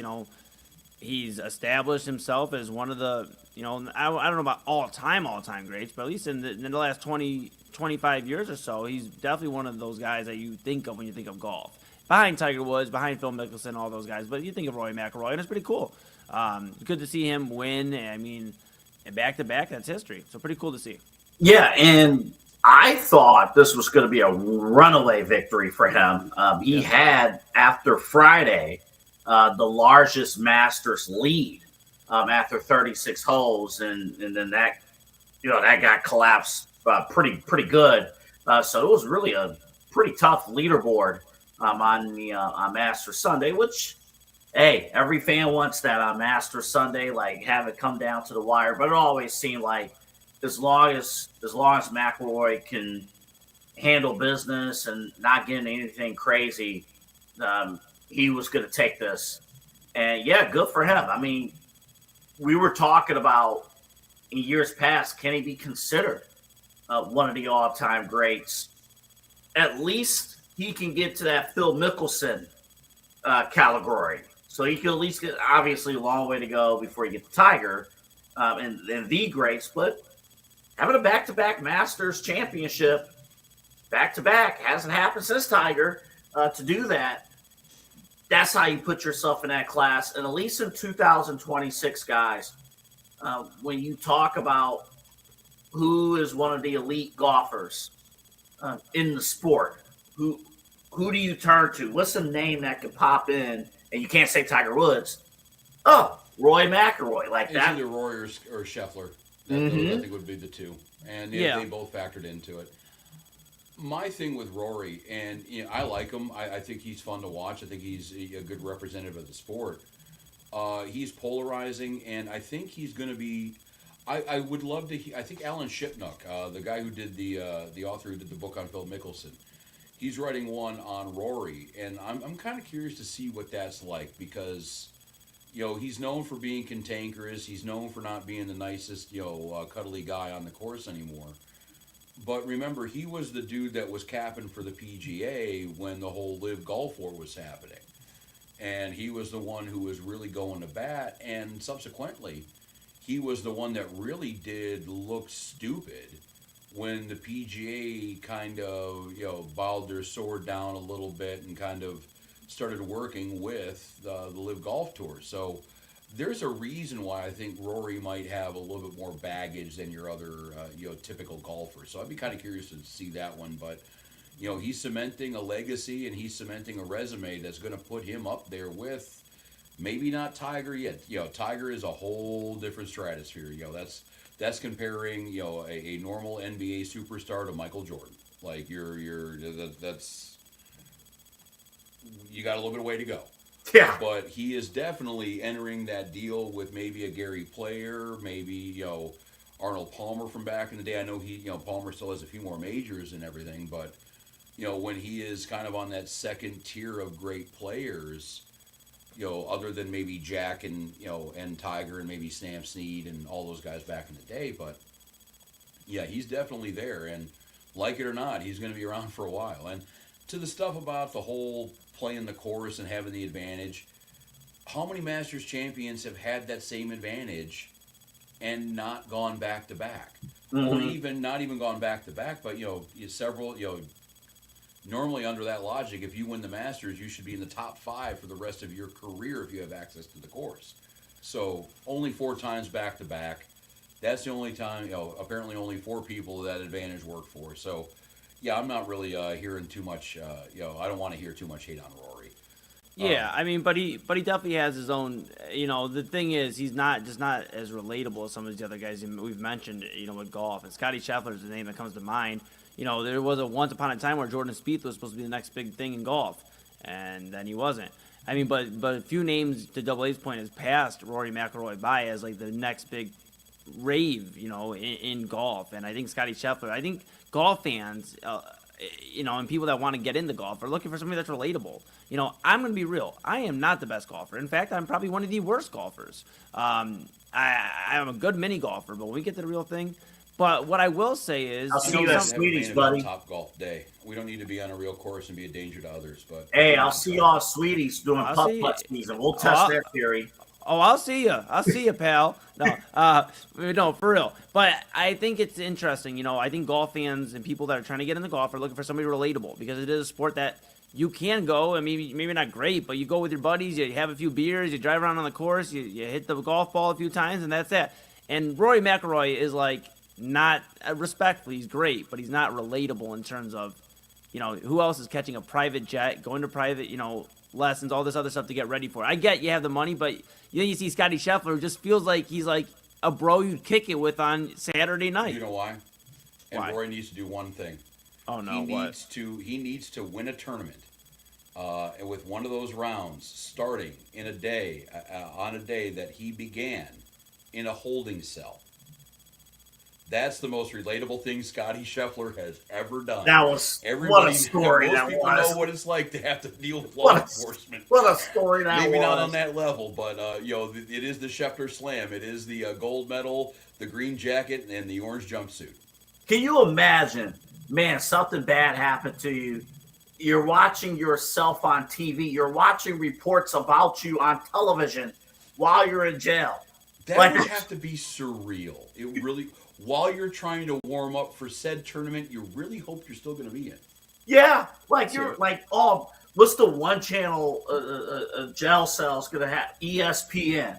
Like that's on there. He's like, I'm watching Get Up, and I do want to make a quick note about Scheffler. This past weekend, 9 birdies, 1 eagle, no bogeys. Bogey-free weekend for him, for Scheffler. The first time it has been done at a Masters since 1942.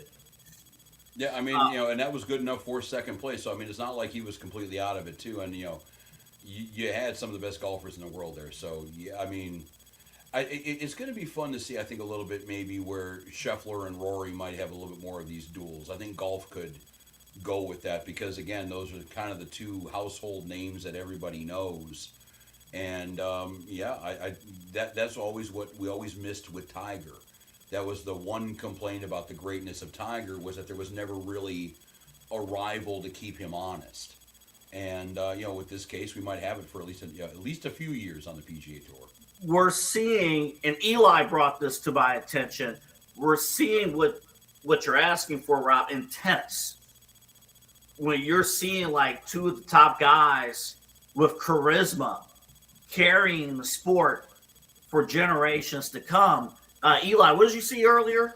Yeah, it was Carlos Alcaraz and Jannik Sinner. We've talked about them here on the show on Main Event, about them being the two young guns really for tennis. I mean, like, those are the two young stars. They actually played today, and Sinner took it in straight sets.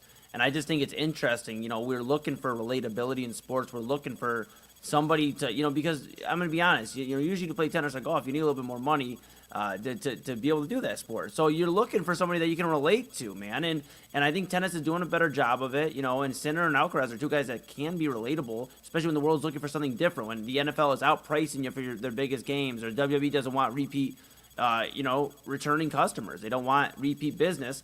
I think tennis and golf has that opportunity with some of these guys to market it, especially when you have LeBron James talk about how he wants to go watch golf after his basketball game's done. I mean, that's the first thing, sometimes out of his mouth in a post-game interview is, I want to go watch golf and drink wine, and so I think it's there. There's an opportunity, and they have a few guys that they could push.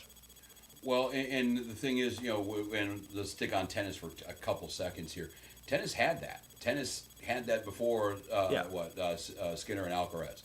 They had Nadal. They had Federer. They had, Djokovic. So you had this, who's going to win? Not, how many's Tiger going to win by? And I think if you want to compare it to golf, the one thing that golf has that literally won, that none of those tennis players that I just mentioned really do, we have an American involved. And that's why we had a golden age of men's tennis for 15, 20 years that by and large the USA did not really care about all that much. Not in the way that they did McEnroe and Connors and all that stuff back, because you had American players involved. The women's game was huge because you had the Williams sisters, representing the states very, very well. At least with Scheffler, you do have an American in there. Rory, not an American, but from the Isles, does, speak the parlance of our times, can communicate with the crowd. People do know him. So at least you do have that. With tennis, that might be the one thing. And I understand we're getting more and more international every day. The NFL's putting games everywhere. NBA is doing the same thing too. But I think the American part of it, for the American audience to care, is going to have to be there. Yeah, I mean, to a degree, but I also think we're in 2026, and we just had Bad Bunny perform at the halftime show, and a lot of people were receptive in a good way to that. Yeah, but he's an American. I get it, but he spoke. I get you. I love Bad Bunny. Don't nice you try red to hat there, Moon. Don't even try to play me. Don't even try to play me. He spoke, but he spoke Spanish. Yeah, I know. Anybody who took that seriously, I'm deeply no. Don't even try to give me no shit, bro. But no, I mean, what I'm saying is he spoke Spanish, obviously, throughout the performance, and people were very receptive to that. Yes, I'm well aware Bad Bunny is a U.S. citizen, but he spoke Spanish throughout the halftime performance, and I think that was something that people were very receptive. A lot of people were receptive in a great way to it. So I think, the country, and here, we're in a weird spot in the country. I mean, I'm not going to get into it today. I don't have the energy. But we're in a weird spot in the country where not everybody's so, if it's my flag, then it's for me. I think people are looking for just people that they can relate to. I keep bringing up the word relatability with this, but I think people are just looking for somebody that is human, has morals. Like, that's why people like Bad Bunny in the music world and are discovering him outside of the music world and loving him. So why people could find Alcaraz or Sinner or some of these guys and be like, well, he's a young gun who's just trying to go make his way. I think people are looking for Scheffler has, too, because I remember him coming out saying, like, because he's a young dad. And he said something along the lines of, if it ever comes to a choice that, I have to make a decision between being a good golfer and a good father, I'm picking being a good father. And I think statements like that make people relate, make people more, a lot of people can relate to being a dad. You can't relate to being a top level, millionaire golfer, but you can relate to being a dad. Well, let's be real about this too, especially with these individual sports. You're looking for someone who is dominant. You're looking for someone who is going to win a lot, who wins a ton of tournaments, and then eventually somebody who can beat someone who wins a lot. And in a perfect world, you do get that 1-2 punch, but they have to win majors. They have to win PGA tours. They have to win tournaments. They have to be consistent winners. I mean, we hate dynasties in our country in sports. We hate them. But in a lot of these sports, that's how we tune in, because it is a name that either we can root for or somebody that we want to see fall. So you're looking for that. That's why some people are still chasing Tiger Woods from a viewership standpoint, whether you like him or not, because you're looking for that next dynasty. Tennis has that. Tennis was actually perfect because the previous generation was still competing. They lost to Alcaraz and Sinner. Yeah, it was a major tournament. Life, yeah. So you actually got an ideal power of transition of power. Golf is looking for that. Tiger didn't pass the torch to anybody. So No, but he tried. Double A I know multiple he tried, times. but the reality is it didn't happen. Right. So because it didn't happen, now fans are searching for their next dynasty. Well, and this is what golf though was kind of reeling from, was if you just look at the the circle of life and the way careers work. Tiger was not expected before that car accident to take the turn he did when he did. He still, we thought anyway at the time, had 10 more good years of Tiger Woods kind of golf in front of him. Mm-hmm. But between the car accident and the personal stuff, between the injuries, which have now led to the more personal problems and him stepping away from everything for a while, I don't think we were prepared for that. The succession plan. If Tiger Woods was right now healthy and had no problems, he's what, 50?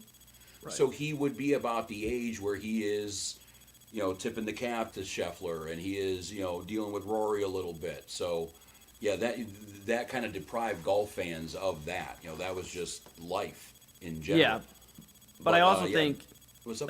Sorry, Rob. My only other point on that, Double A, I know you were talking about it didn't happen, but I guess what I mean by he tried, Tiger Woods tried, and obviously the off the green stuff as well.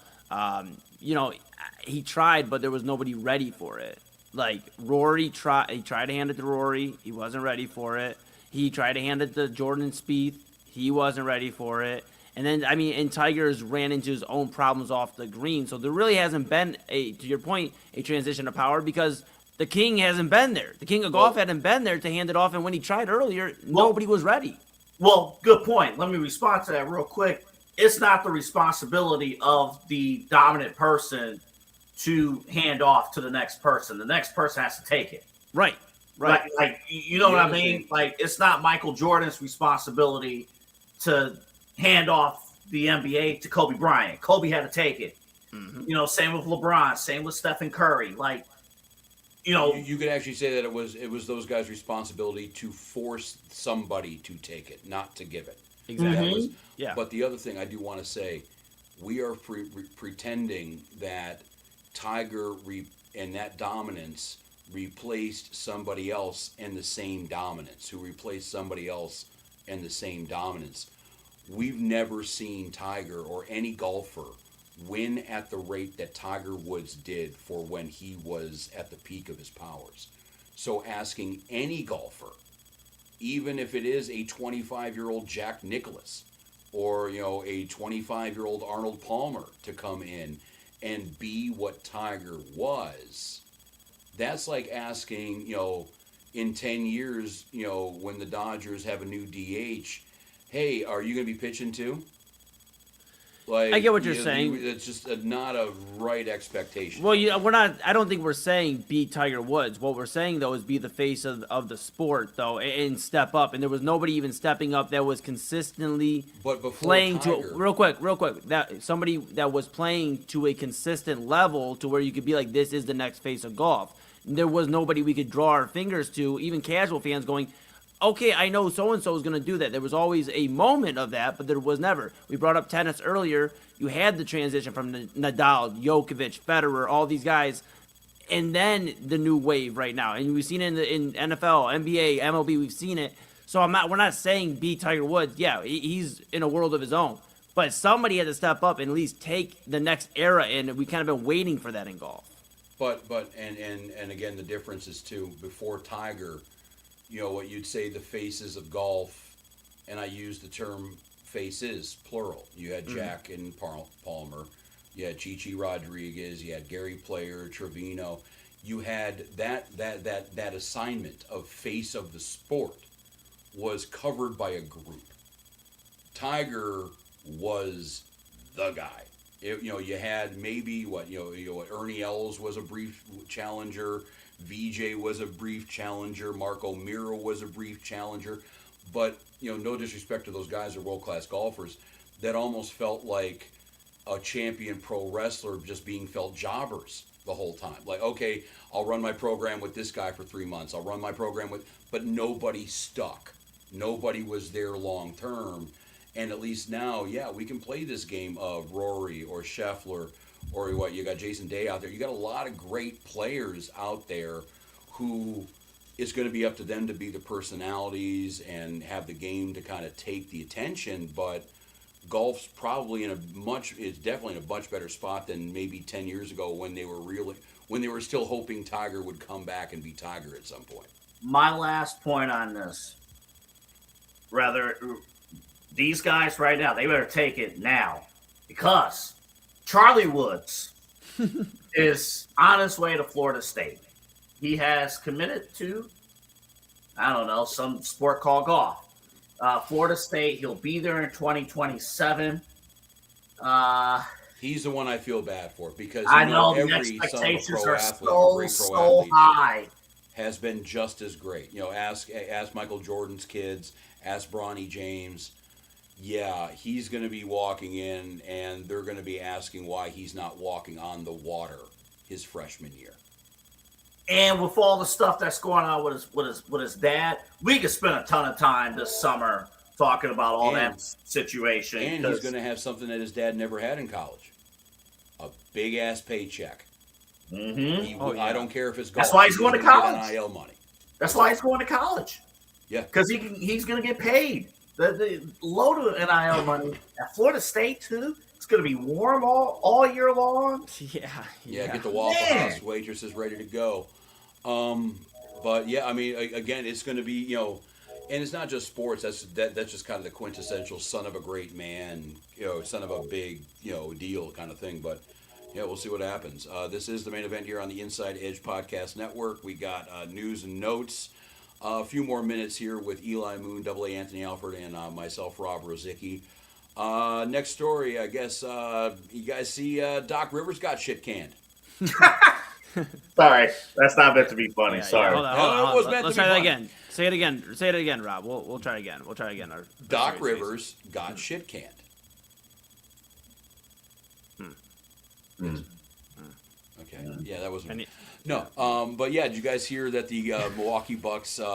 It's been probably a weird week for Doc, because I don't know of too many other people in the NBA who have made the Hall of Fame and got fired in the same week. Yeah, rough week. They did. No, that's the thrill of victory and agony of defeat, right there. Yeah. And Shams Charania did announce that the Bucks will pay his final year of his contract. So the one thing is Jimmy Haslam, and he's part of that Bucks ownership. Obviously, how many coaches is he paying? He's gonna pay everybody. Is he still paying the right guys? Is he still paying Hugh Jackson? Oh, I'm sure. We'll have to research that, but I'm sure he is. But one thing for Doc Rivers, we talked about it before the show, and Double A actually had some stronger points on Doc Rivers than me in terms of his feelings towards Doc Rivers as a coach. I think he's done an all right job. I mean, he's obviously been in the postseason a good portion of his career, but he's also lucked into some of these jobs because of living off of the legacy of the Boston run and like the tenure he was there. I mean, that's how I feel. Double A, I know you probably feel a lot more passionately about Doc Rivers living off legacy, but I think that's really where we're at. We're probably at the end of he has officially ran out. This is the expiration of that 08 championship, and I think Hall of Fame, and you're probably gonna go chill on a beach somewhere, Doc. I don't think anybody else is bringing you in. Okay, the Browns are paying 2 head coaches right now. That's all. Okay. Yeah. That's way better than I thought. Thank you for keeping Stefanski all those years. That kind of helps. That really helped. when we did this show 10 years ago, around that time, it was very easy to say Doc Rivers could be the next Greg Popovich. And because he was getting the Olympic run, he built up the good rapport. He had been around the NBA coaching circles for a long time, also a player, so he had that understanding. Yeah, Doc Rivers has been somebody my entire life as a basketball fan has been around the NBA. Yeah, so if you pinpointed one person who could have as much of an impact as like Greg Popovich, I'm not saying like all time, but we were talking about Doc Rivers heading to that, coaching elite. It never worked out in Philadelphia. He always got bounced in round 2, and every single year in Milwaukee is this excuse after excuse. It's like, roster. I've had rosters worse than this turning around. I had this injury. I had that injury. Every team in the NBA has dealt with injuries. To me, yeah, Doc Rivers overrated. To me, Doc Rivers has lived his entire coaching reputation off of that 2008 championship with the Celtics. The entire Celtics team in 2008. They're real good at that. Paul Pierce is still scooting around in a wheelchair somewhere. They would tell you a championship from 18 years ago that they're the greatest team that was ever assembled in the NBA. Yeah, tell that to the late, great Kobe Bryant, who waxed them in 2010. I know it went to 7 games, but the Lakers won in 2010. Hey, how about that Lakers-Celtics rematch in 2009 in the finals? It didn't happen. You lost in the second round of the playoffs to Orlando, so it didn't happen. So, yeah, I mean, good luck, Doc. We would say go to ESPN, but you lied to them to get that Bucks job a month into your broadcasting career. So, good luck, buddy. Yeah, and the one thing we also didn't bring up, too, when we're talking about the underachieving Doc Rivers, he had Paul George and Kawhi Leonard.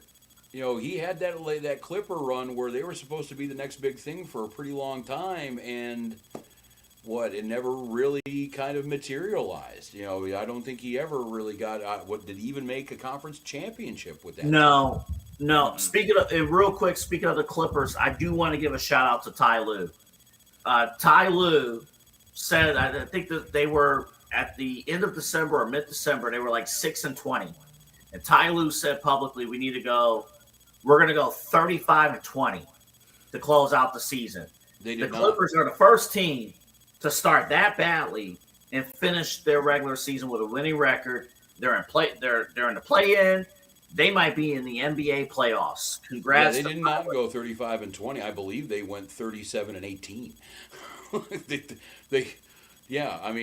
That might have been one of the best coaching jobs. Like I wouldn't hate the idea if we saw some votes for Coach of the Year going to Ty Lue for that reason, because remember they had to deal with the whole Chris Paul, that conundrum, and I wonder if you were to take a look at when they gave Chris Paul his walking papers and when this turnaround started, I wonder how close those two dates would have been. But yeah, we digress. Doc Rivers has now been promoted to former coach of the Milwaukee Bucks, and honestly, I don't think he's going to be on a beach. He's going to be doing TV work. I don't see him being picked up by another NBA team at this rate. He might commentate the Cavs game this weekend. He very well could. He might be on the Prime Video crew. My whole thing with him on TV right now, dude, he's had 25 years of coaching. He's been yelling. He sounds like just vocal quality. And again, I'm not nothing personal. It just sounds like crap. But it is what it is. This is the main event here on the Inside Edge Podcasting Network. News and notes. We got 2 more stories here. Moon. Yes. You know the particulars on this one because you speak combat sports. Yes. The UFC had a pay-per-view in Miami. Mm-hmm. The guest of honor probably should have been in Pakistan trying to negotiate the end of a war, but it is what it is. Lower gas prices. That being said, we had a rare one-legged, and we say one-legged, he has 2 legs, but a fighter ended up taking a title with basically a blown out knee. Yeah, crazy stuff here, and I want to get into that because this UFC fighter Carlos Ulberg, he won the vacant light heavyweight title in round 1. He actually finished the fight with a KO of Jerry I always botch his last name; it's so crazy. Prokaska, but Jerry Prokaska is like shocking. Fighters' names are so easy to pronounce. He's a beast though, man. He fights very ferociously, and he even mentioned after the fight that he learned a very valuable lesson that you can't show mercy in the cage, in the octagon. And, so you can see, like, if you go, we can't play the video because I'm sure they'll yell at us somewhere. But basically, go watch the video. Ulberg blows his knee out, like, very early on in the fight. You could tell he's off. Like, okay, dude, there's something wrong. And what they're speculating, Robin AA, is that he's suspecting an ACL or a blown knee. Like, so it could be like a torn ACL. They haven't come out with all the specifics entirely yet, so we're kind of keeping an eye on that. But severe knee injury. But he just rocks Prokaska. He gets him, boom, rocks him. Wins the fight by KO. It's over. He's out immediately. Ref breaks it up. It's over. And Carlos Ulberg is the undisputed. It's not an interim. It is the light heavyweight title. It was vacated. It was up for grabs. He is the light heavyweight champion. He mentioned after the fight, hey, I got a blown out knee, but I'm a world champion, so we'll figure the knee out. So the good news about fighting is you get, like, first off, they'll suspend you. They'll give you an injury suspension through the commissions, the state commission, athletic commissions. Tell you can't fight for this long. You're not allowed to start training again until like this long, or at least combat, an actual fight. And so they'll make sure that he's probably gonna miss some time for that alone. Plus, he'll have to recover. So we'll see. The UFC's not always patient with injuries to their champions. Look at Tom Aspinall and the eye injuries situation. So they're not always the most patient, but I would hope they'd be patient. This is a cool story with a lot of bad going on with Sean Strickland and other guys being the face or trying to push at the face of the UFC. A guy like this, who just really gave a good light to the UFC for a moment. It was cool to see. Real quick, I know you guys have some thoughts on it too. We're talking about the one-legged wrestler, actually with Anthony Robles in the NCAA. He won an NCAA championship. I believe at Arizona State. We were talking before, but him and Zion Clark, I believe is the other name. He actually has no legs. He was wrestling as well. I was going to say they actually have no legs. That wasn't just an injury and them dragging around dead. Correct. It's incredible. Incredible, Rob. Not to interrupt you, but I remember watching Anthony Robles like with my Papa Moon, win the national championship. I'm not gonna lie, bro. It brings a grown man to tears because you want to talk about perseverance, and we'll get back to Ulberg here in a moment. You want to talk about perseverance and Ulberg's a great example of that too. But perseverance, to go out there and be at what most would view a disadvantage in a combat sport, and to just kick ass like that, I think it brings a grown man to tears sometimes, just knowing the inspiration it can bring to you. And that's Ulberg and Prokaska. That's when you see the knee even there, like the blown out knee, kind of crazy. Yeah, not a whole lot of defense being thrown up in that shot there, but yeah, I do. That's kind of a Rocky, Apollo Creed at the end of, I think it's what 2, when they kind of meet each other in the. Yeah, I like that shot. Yeah. But no, actually, and again, this is an injury, so you got to work around it. But you talk about the other guys that legitimately had no arms, no legs, whatever. Yeah. Jim Abbott, threw a no-hitter with one hand. Yeah. And in a lot of cases, well, maybe not in a lot of cases, the great ones, especially with wrestling, like if you have no legs as a wrestler, okay, obviously you're going to take, there's some things you can't do. Mm-hmm. But there's also some things your opponent can't do to you. Correct. And you also have the lowest center of gravity in the history of the mat game. So, there are things you can, Mordecai Brown, he had a farming accident when he was a kid and lost 2 of his fingers, which is why they gave him the nickname Three Finger Brown. And because of that accident, he could throw a pretty wicked curveball that took him all the way to Cooperstown. And again, that's 120 years ago, but that's still kind of using, some people see an accident or some people see a challenge, other people see an opportunity. Mm-hmm. And, that's what, a lot of these guys doing, and seeing it happen as a spectator, if it is in the fight game, if it is in baseball, or Dempsey, the old Green Bay kicker, who had the old record for the longest field goal. He was doing it with half a foot. So, now granted you the little thing he had to wear on the foot probably helped the ball jump off his deal a little easier, but still. But yeah, sports is littered with that, and that kind of reminds everybody that, bigger, stronger, faster is always great, but ultimately it's a game, and the job is to win the game with the rules you're given. And it's all about, you can get there a billion different ways, and we see that happen all the time. It's cool to watch. So what, the injury happened in the first round, in what, in a span of seconds? Yeah. Maybe a minute? Yeah, about a minute or so, I believe, later, Jerry Prokaska was seeing lights, and Olberg was lifting a light heavyweight title. Well, that was a good move on Olberg's part. If I'm sitting there with a blown out knee, I'm sitting here thinking like, okay, this fight, if I'm going to win it, it's going to have to end in the next minute and a half. Because you got to think too, like you both know, in the fight mentality in any competition, but especially fighting, like, okay, I'm finishing this round. Like, I'm juiced up. We're going to finish this round. We're going to power through it. We're going to finish this round no matter what. Because if that round ended and the fight was still going on, that probably would have been the end of the fight. Yeah. And, they would have had the doctors take a look at them too. Like, they're very like that. That is something I will give credit. I mean, the athletic commission to the UFC, they'll have a look, and like, if they see something's off, which definitely you see by that photo, something's off. They will call that too. It would have just been a medical decision. It may have been. I'm not gonna say for sure, but in something like that, AA, they may have even called it off medically, and Jerry would have won that fight, and we never get this crazy Olberg first round knockout, a legend story. I mean, even if he doesn't do anything the rest of his UFC career. Legend. He paid for his medical bills. Yeah.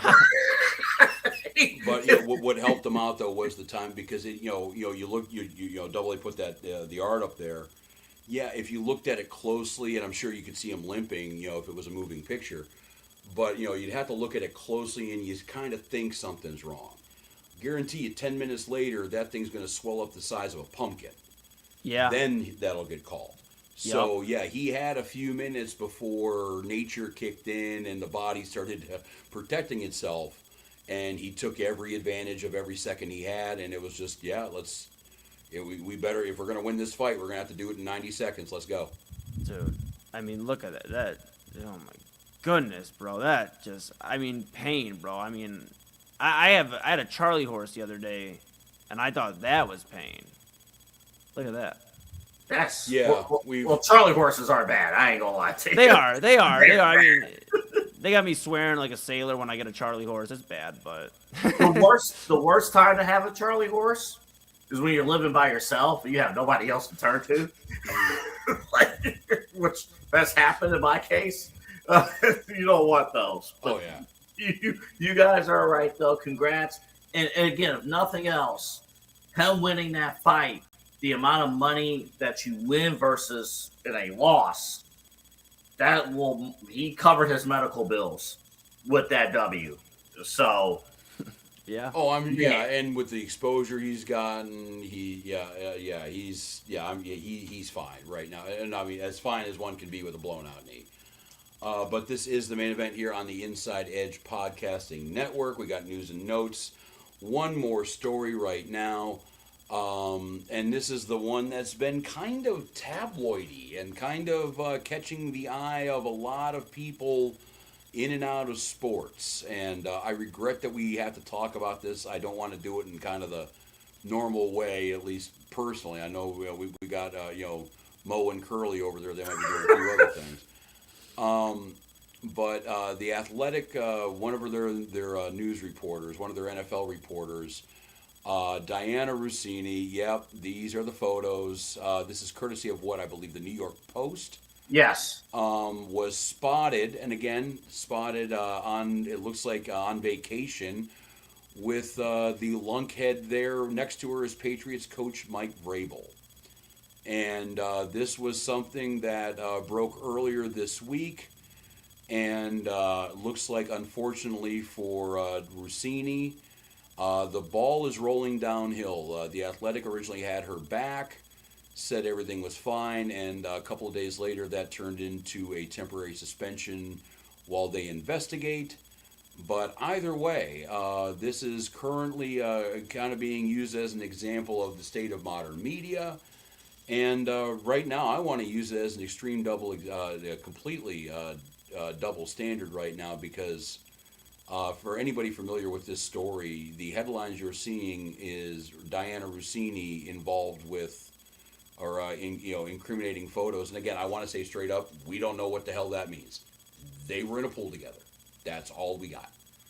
But all of these headlines are the reporter is messing around with an NFL head coach. Mike Vrabel is not being blamed really at all for this. He is not seen as really any perpetrator in this, even though he is married and has 2 kids himself. So, you want to take this one first?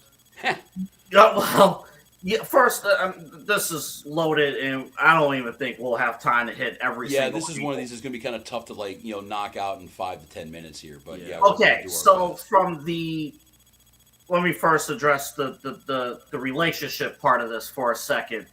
From a relationship standpoint, this is unacceptable.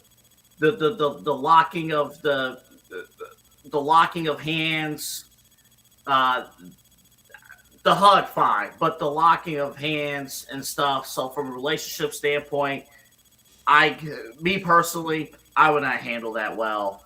I personally believe that a private investigator was hired by one of their spouses.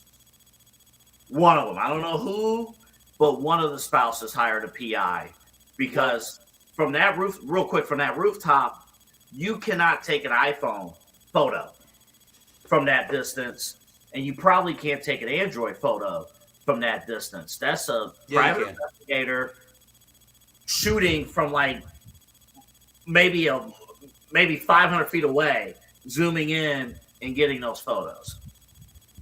Well, I think you can. The iPhone cameras, I've seen some demonstrations that are amazing on this one, but I think that's an ancillary point. I don't know if this was somebody hiring a PI. From what I understand, these photos were shopped at 3 or 4 other news outlets before the New York Post picked them up.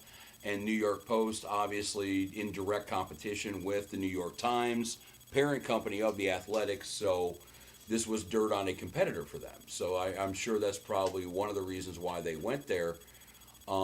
If it is paparazzi, though, here's why you're a shit human being if you took those pictures. Like, your job is basically there to make other people's lives hell. You really don't provide any beneficial service to anything. You're just there to be a pain in the ass, and you're there to leech off fame and to leech off notoriety and to leech off drama. And okay, great, congratulations, you got your couple $1,000 from the New York Post. Now, like any fucking hooker, just go back in the corner and we'll call you when we need you again. But yeah, it's just a bad situation for her, not for him. He's fine. He's going to go to OTAs next week or the week after, and he's just going to keep on doing what he's doing. Rossini, on the other hand, her losing her job at the Athletic right now is not out of the realm of possibility. And her contract's up in August. So, okay, you do have that whole deal that might just solve itself. But, that makes, she has to, now figure out what to do with her career. He's fine. And, we have that whole situation. And we also have the, the commentary, true or not, in AA, you did say the whole holding hand relationship part of this whole thing. This kind of starts the debate of the role and the job of media and the way that we have been, or they have been conducting themselves the past generation, where access is king. You want to be your buddy, you want to be friends, you want to be the cool guy, Jay Glazer, that has all the personal relationships with the guys across the league. But guys can do that and not cheat on their spouse.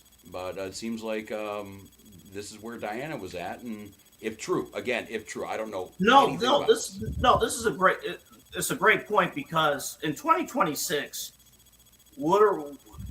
I know journalism has been placed into question in many different facets and stuff. I mean, what exactly do we want from our journalists? And again, I'll mention this too. I think being an insider is probably the worst media job in sports. Yeah. You don't. Shefty talks about it all the time. You can't go to a movie theater and turn off your cell phone and enjoy private time with your family. You can't do certain things privately because you have to be aware. And you are paid by people reading The Athletic. You're paid to have scoops. Diana, her job is to beat out the competition. And if she has to leg up on that competition, that's how she has to do it. And the thing is, too, even if she is suspended, even if she's let go, people are still going to tell her. People are still going to give her scoops. Still. Yeah. Well, and that's and I guess that's the whole thing too. And again, I'll just throw this as a hypothetical. If this is true, and she had something going on with a head coach, does that make you distrust her information any more than you did or didn't beforehand? It just gets dicier because, me and Double H were having a conversation earlier, I believe yesterday about this, about how, A.J. Brown's been in the news for trade talks, and one of the main spots that's been being talked about is New England. And, you wonder with, some of these big stories that come out about, A.J. Brown, where is he going to go, and all this other stuff, and Diana Rossini being inside the Eagles camp, right? And having, insider information there, too. You wonder, what's going on. I think there will be, at first, Rob, to answer your question, a little bit of distrust at first. But, like anything, you can repair an image, especially in today's day and age. And she's built a lot of goodwill with a lot of good reporting. Somebody will pick her up, especially in the day and age we're in now, where she could just launch her own show and explain what's going on and have a different take on it. She just has to reinvent herself, I think, is where she's... This position is unfortunately put her into a spot where she's got to reinvent herself. My only other take on this, too, because I don't have too much to add besides what you guys have said. My only other take, though, is we talk about it all the time with the spotlight. It's a shame that these photos came out. It's also a shame if it is true, that two married people were out there just messing around, and that's a bad look too. You wanted to see people that Mike Vrabel was in the Super Bowl, literally in February. That should be the last time we were talking about some real noteworthy stuff on Mike Vrabel until the draft, and here we are before the draft talking about Mike Vrabel and Diana Rossini.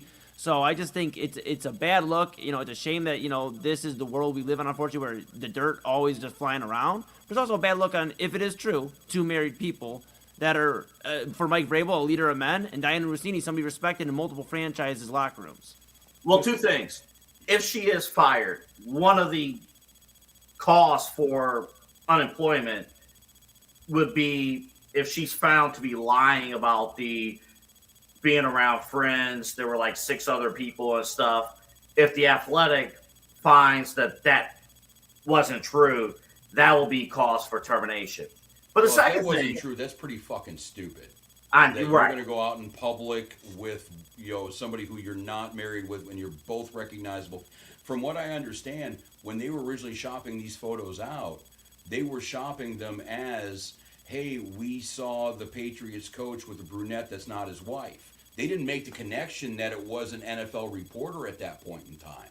So, yeah, I mean, that'd be pretty dumb. You could go pretty much any city. If I'm sitting in Hilton Head in a couple months and Mike Vrabel walks into the pool area, I'm going to know it's Mike Vrabel. Mm-hmm. Yeah. No, that's 100%. So, again, if she's let go, I guarantee you one of the top reasons, if they found that she lied about that'll be one of the top reasons why the Athletic let her go. So this is something to keep in mind with that. But yeah, I mean, she's an on-air personality, so she'll be able to reinvent herself and kind of go from there. I had a bigger point and I completely forgot it, but go ahead. And you hit this a little earlier. You kind of asked this question, but I think the modern sports fan, the modern sports media consumer, whatever you want to call it, this day and age doesn't really care about the old school journalistic ethics, doesn't really care about the distance and and the professionalism, or are you sleeping with one of the people you're covering? your average sports fan, I think, at this point in time is your information right? Okay, then we're going to go with it. Moving That on. was my other point. What's worse in the eyes of the fans, especially in terms of the fans not knowing? A female reporter having relations with a player or a coach to get a scoop, or a male reporter having drinks and socializing and becoming buddy best friends? Well, it's the female because obviously the female has a little bit harder a time in a man's world anyway. But that being said, the harsh reality of it is hanging out and having a few beers with a dude after work, you're not breaking any vows. There were not laws on the books for adultery that was punishable by jail time. We all read the Scarlet Letter back in the day. That is a breaking of crossing of a line that isn't, the three of us going out and grabbing a few beers with the equipment manager of the Canton Charge or something like But that. let me take it a step further, and then I know we got to move. We take it a step further. What if, said, male reporter, things like that, what if they become best friends with a player or a coach, and then player or coach F's up in some way, shape, or form? And then are they going to receive favorable coverage in-house, or are they going to actually tell the truth about what's going on? And then at that point, are they sacrificing breaking? Because with journalism, Well, we want them to break that trust. That friendship makes them have a choice. That friendship, that relationship makes that choice even possible. If you're distant, if you're not doing your thing, you don't even have to think about that choice. I work with guys on the radio who are old school journalist mentality, and they're like, no, I don't give a shit if I piss anybody off. I don't, they're the first baseman of the team. They're going to be replaced in 2 years anyway. What do I care? So you do have an element of that, but yeah, this whole and the fact that most fans don't care as long as the information's correct. But yeah, you have Double A's example here where you can manipulate the news cycle. You can push stories under the rug a little bit here, then and there, and yeah. So I mean, it is the press's job, even if you're talking about something as dumb as sports. Obviously, it is not exactly life and death here, but the job of the press is to hold everybody accountable. Is to hold, hey, why did you call that play?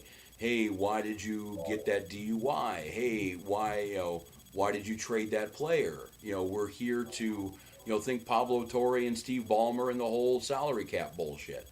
You're there to call. Journalism is through research and sources and a lot of double checking and quadruple checking, calling people on their shit. That's what it is. And if you're friends with somebody, it's harder to call them on. You can still do it, but you're making a choice that maybe a guy a generation ago didn't have to make. Yeah. I have more on this during our What We Learned segment here in a few moments, because there's a point that I want to present, a larger point out of this exact discussion. Okay, well, actually, that's a pretty good. We can do that right now. Actually, we can move into what we've learned. We're about at the 2.5 hour mark here on the main event on the Inside Edge Podcast Network. We've got Eli Moon, Double A Anthony Alford. I am Rob Rozycki, and we conclude this episode the way that we conclude most episodes, and we figure out how the hell we've gotten smarter in the last 7 days or so. Double A, if you want to start this, Moon, if you want to start this, I'll take whatever. I'll take it since we teased it. So Draymond Green a few years ago coined the term new media. New media, which is on the surface, new media is simply we're tired of Stephen A. Smith. we're tired of journalists covering our sport. You're tired of guys they cannot control. Right, exactly. So new media, which Draymond Green eventually is just, who does Draymond Green like?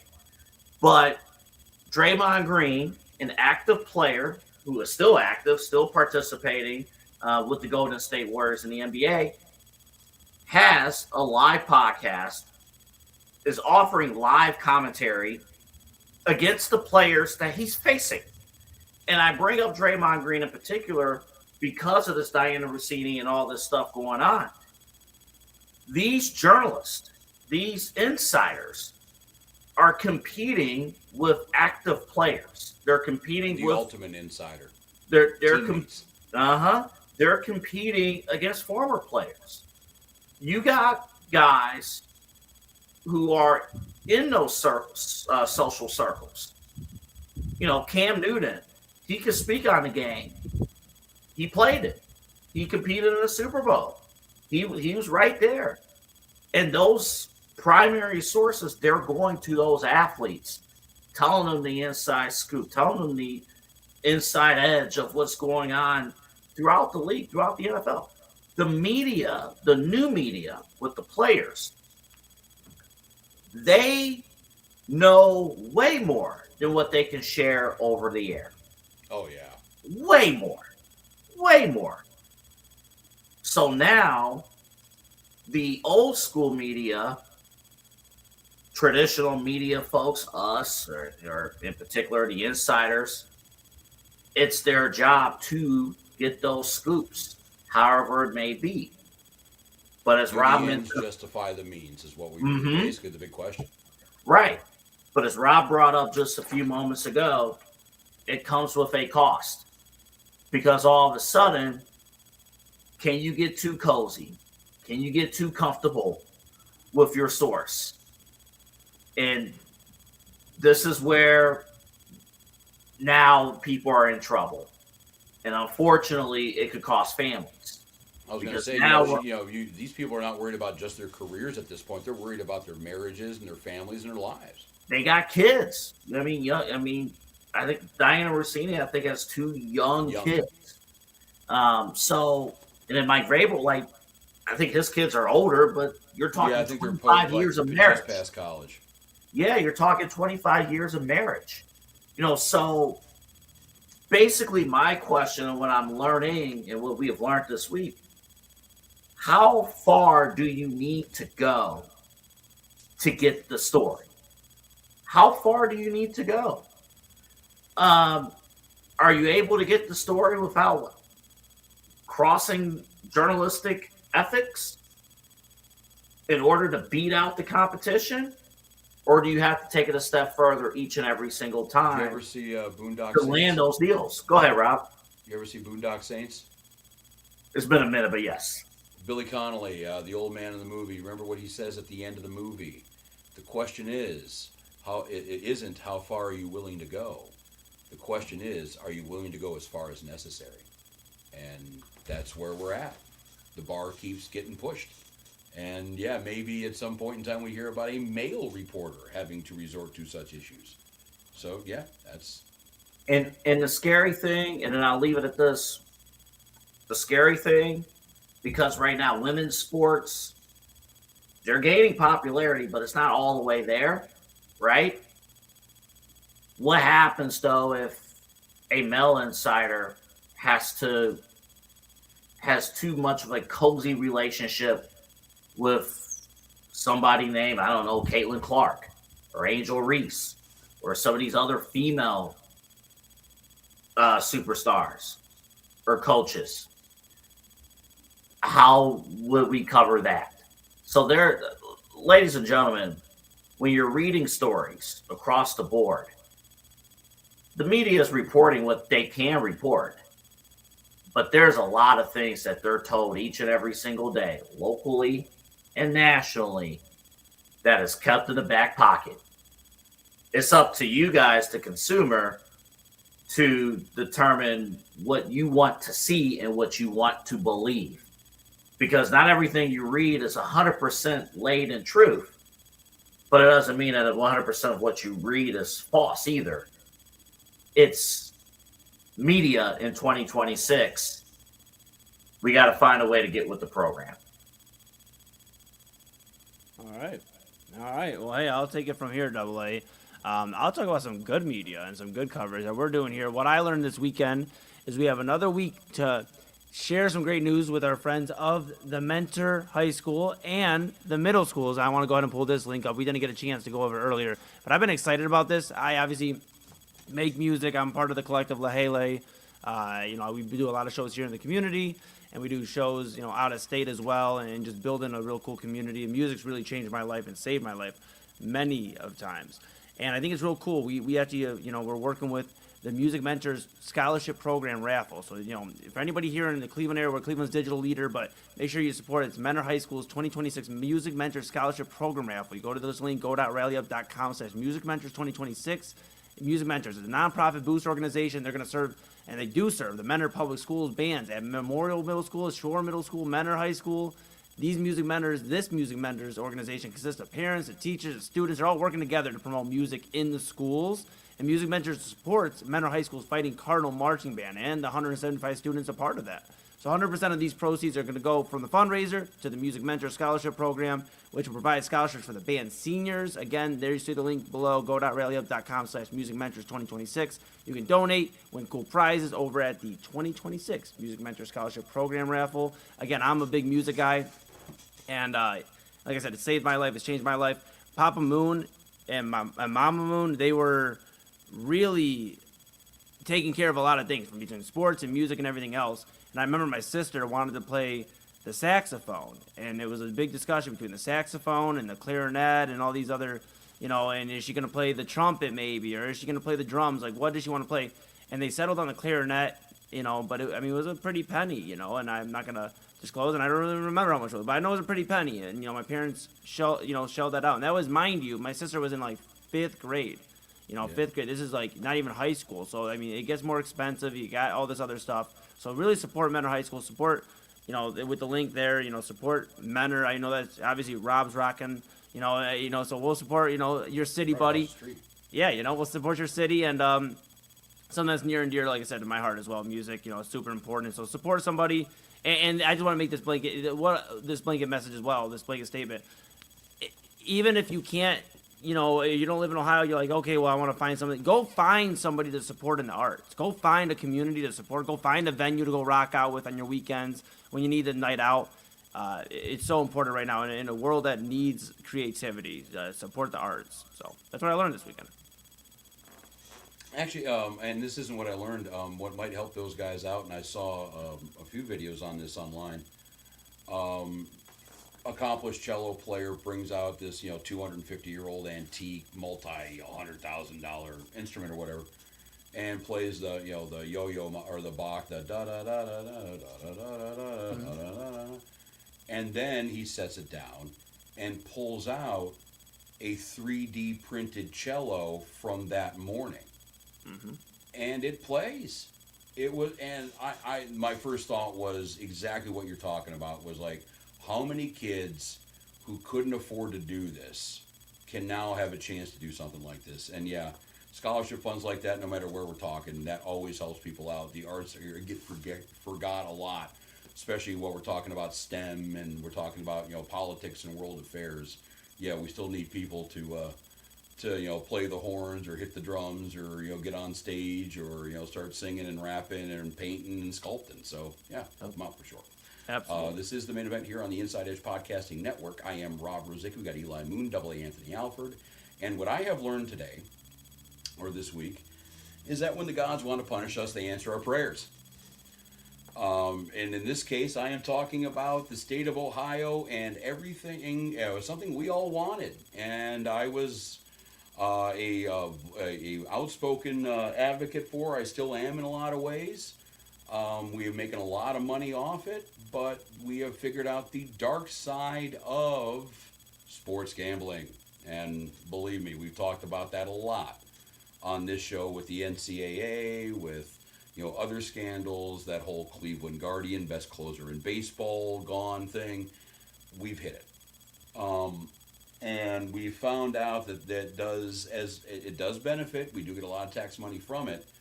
But that comes at a price, and it comes at a competitive issue. It comes at personal issues with debt and with financial instability.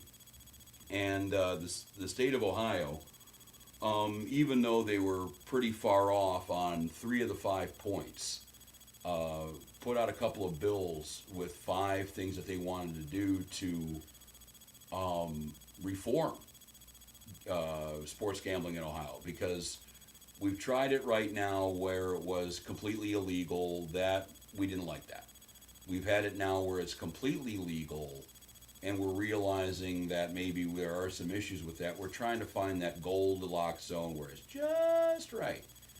And the 5 things that were put up there, though, to try to get us into that Goldilocks zone, no online betting anymore. Now, grant you, I will say this straight up before anybody gets freaked out, the odds that this legislation will pass is low.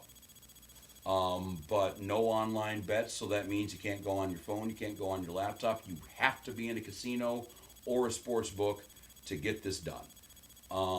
Ban on in-game wagers, on prop wagers, and parlay bets, which is all the stuff that we like to bet on. It's combining games and combining bets for the parlays. It's, the prop bets, which are, will Jose Ramirez hit a home run today? Or will he have 2 RBI? Or maybe will the next pitch be a strike? We have experience with that one here. That might be why they were thinking that one. And then obviously the in-game stuff too. And they also want to limit wagers to $100 or less.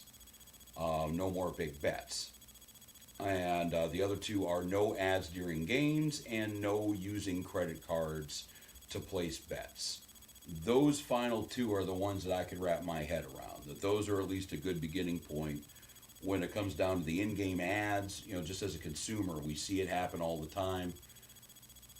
With the stuff on the court, on the field, in commercial breaks, whatever. It reminds me, and I say this as somebody who is in an industry that does benefit from gambling, money here. It reminds me of the way the tobacco companies were behaving in the 80s, where you had Joe Camel, you had the Marlboro Man, you had the Miles, you had the cool duffel bags and giveaways and stuff, and it made it pretty appealing to a 12 or 13-year-old kid that this was something they wanted to try. And slowly we saw, cigarettes are still around. I will have one probably in the next half hour.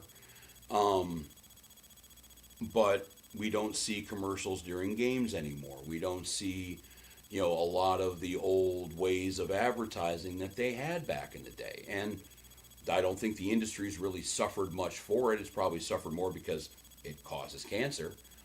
But they're moving along just fine. I think the gambling companies are kind of there too. I mean, you're a 14, 15-year-old kid, and you see Kevin Hart and LeBron James and Snoop Dogg and all these guys running around talking about how much fun it is.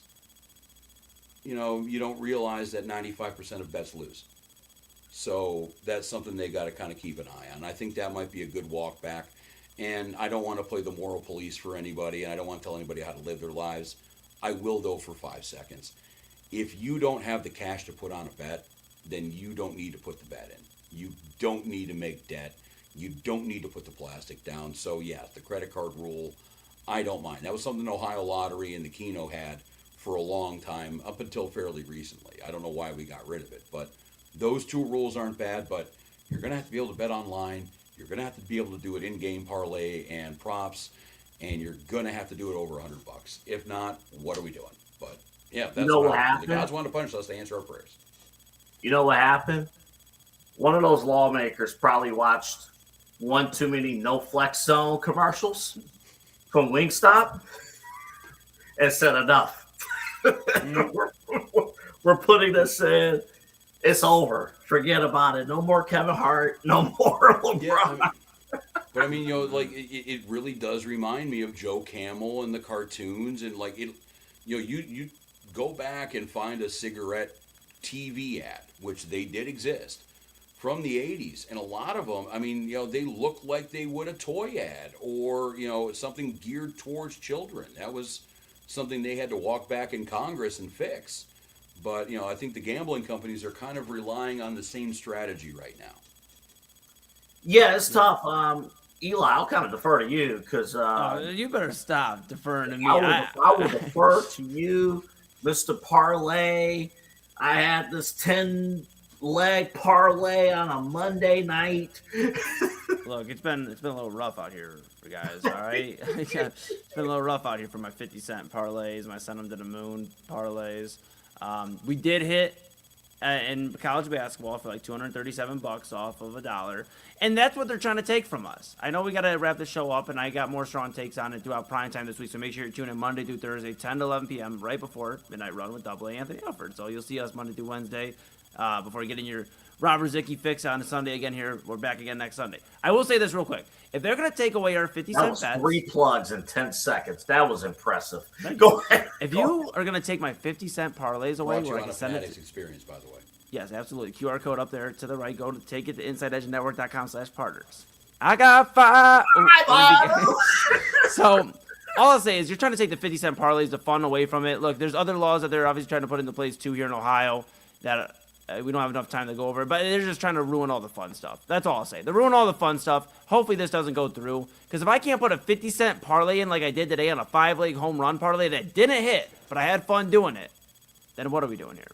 And I had the money to do it. Responsibly. You're not putting 10 grand on it. You're not putting your rent money on it. You know, that's what honestly it's supposed to be there for. But I think it screws with sports in a lot of ways too. And that, this isn't something legislation can fix. But, we hear about athletes, that blow a play or have a bad game. They're getting death threats now, and they did before, but it's happening a lot more than it used to, because in addition to losing the game, I just lost my rent. I just lost my car payment. I just lost, my food money for the next month because, me as a fan, I'm too stupid or too, focused on saying, wait, maybe I shouldn't bet this stuff. And maybe if I don't have the money, I shouldn't put this down. It's not your fault that I can't eat next month. It's my fault for playing with money I shouldn't have been playing with. That doesn't happen. They're getting death threats. We're seeing the pressure on these guys getting mounted up even more. But the thing is that these are also the same guys that are getting the gambling money bump in their paychecks right now. League money all the way around the board is higher than it used to be, and the gambling companies are one of the big reasons why. And they might still travel to PA or Michigan to get their fix. Time does not allow us to really do a deep dive into this because there's a ton of things. But, man, that's tough. I do have one quick question before we hit the 3-hour mark for you, Mr. Rozycki. So, Saturday's Cavs game is on Prime Video, the playoff game, game 1. And again, Legal Formation will have pregame and postgame coverage here on the network. But my question to you, Rob, since obviously you have, bar experience, is it a guarantee that if I don't have Prime Video or whoever's watching don't have Prime Video, they can go to a commercial establishment and they'll have the Cavs game on their television? It's a little easier for the bars to get than your average consumer if you don't have Prime. I would say, there's different ways that you can on cable packages, like Thursday Night Football. Actually, that's probably a pretty good indicator. If you were at your local watering hole and watched Thursday Night Football, you could probably watch this one pretty easily. So, but yeah, there's, we kind of had to adjust to that in the service industry with, streaming and everything like that. But my best advice would be to ask anybody on staff, would be to ask the bar owner, to ask the servers, whoever you bump into there. They'll know, and or at least if they don't, they'll be able to find an answer for you. But I would say your odds are probably about 85 to 90% that the bar is going to have it again. Like Amazon, the infrastructure for the Amazon streaming service here is already there with the bars because of Thursday Night Football, because of an NBA season too. I mean, the Cavs have been on Amazon before, this regular season here. So yeah, I would say it's a pretty likely bet. But again, like anything, just double check. I would, ask your bar, ask your bartender, ask your bar owner, ask your cook, whatever. They'll know. But I would say that there is a pretty strong likelihood you'll be able to see these games. And would you be able to call in and ask? Because I think this is one of those cases where you don't want to show up to a bar at 12:45, get No, if situated. you're asking face to face, I would do it on Thursday or Wednesday or Friday. Yeah, you call up ahead. A lot of times you just check the web. In a lot of cases, if we're airing the Cavs game, we're going to want to tell everybody. We're going to want to tell everybody that we are airing the Cavs game. I mean, it's not. We don't want to keep it secret. So, but yeah, I would say, again, if you remember watching a Thursday night football game at the bar, you'll have it. It's the same exact thing. You're not paying any more for the NBA than you are, for that. So, but if they had if not though, I'd just double check and ask and see what's going on. Yeah, I my part. I hit my. We got I it. saw that. Yeah, Dude, send us home, Rozycki. They're always about to drop an F-bomb, and everybody. You can't swear on the show right now. Double A's healing up. I'd like to thank everybody for joining us here too. We deep into the Cleveland evening here. Listener count has done nothing but increase for the last 3 hours, and that is your guys. That is you. That is you. That is you. Thank you very much.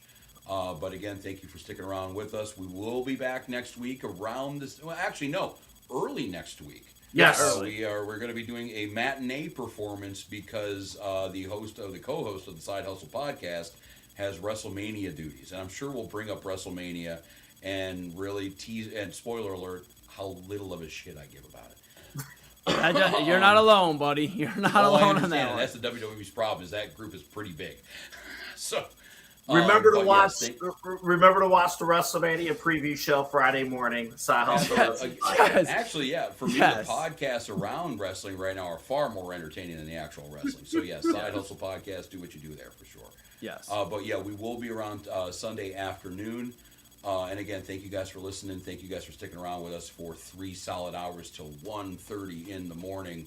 That is a great job by you. And good luck at work tomorrow morning if you got to get up early. But for everybody here in studio, for Double A Anthony Alford, for Eli Moon, I am Rob Rozycki. This is the main event on the Inside Edge Podcasting Network, and we'll see you when we see you.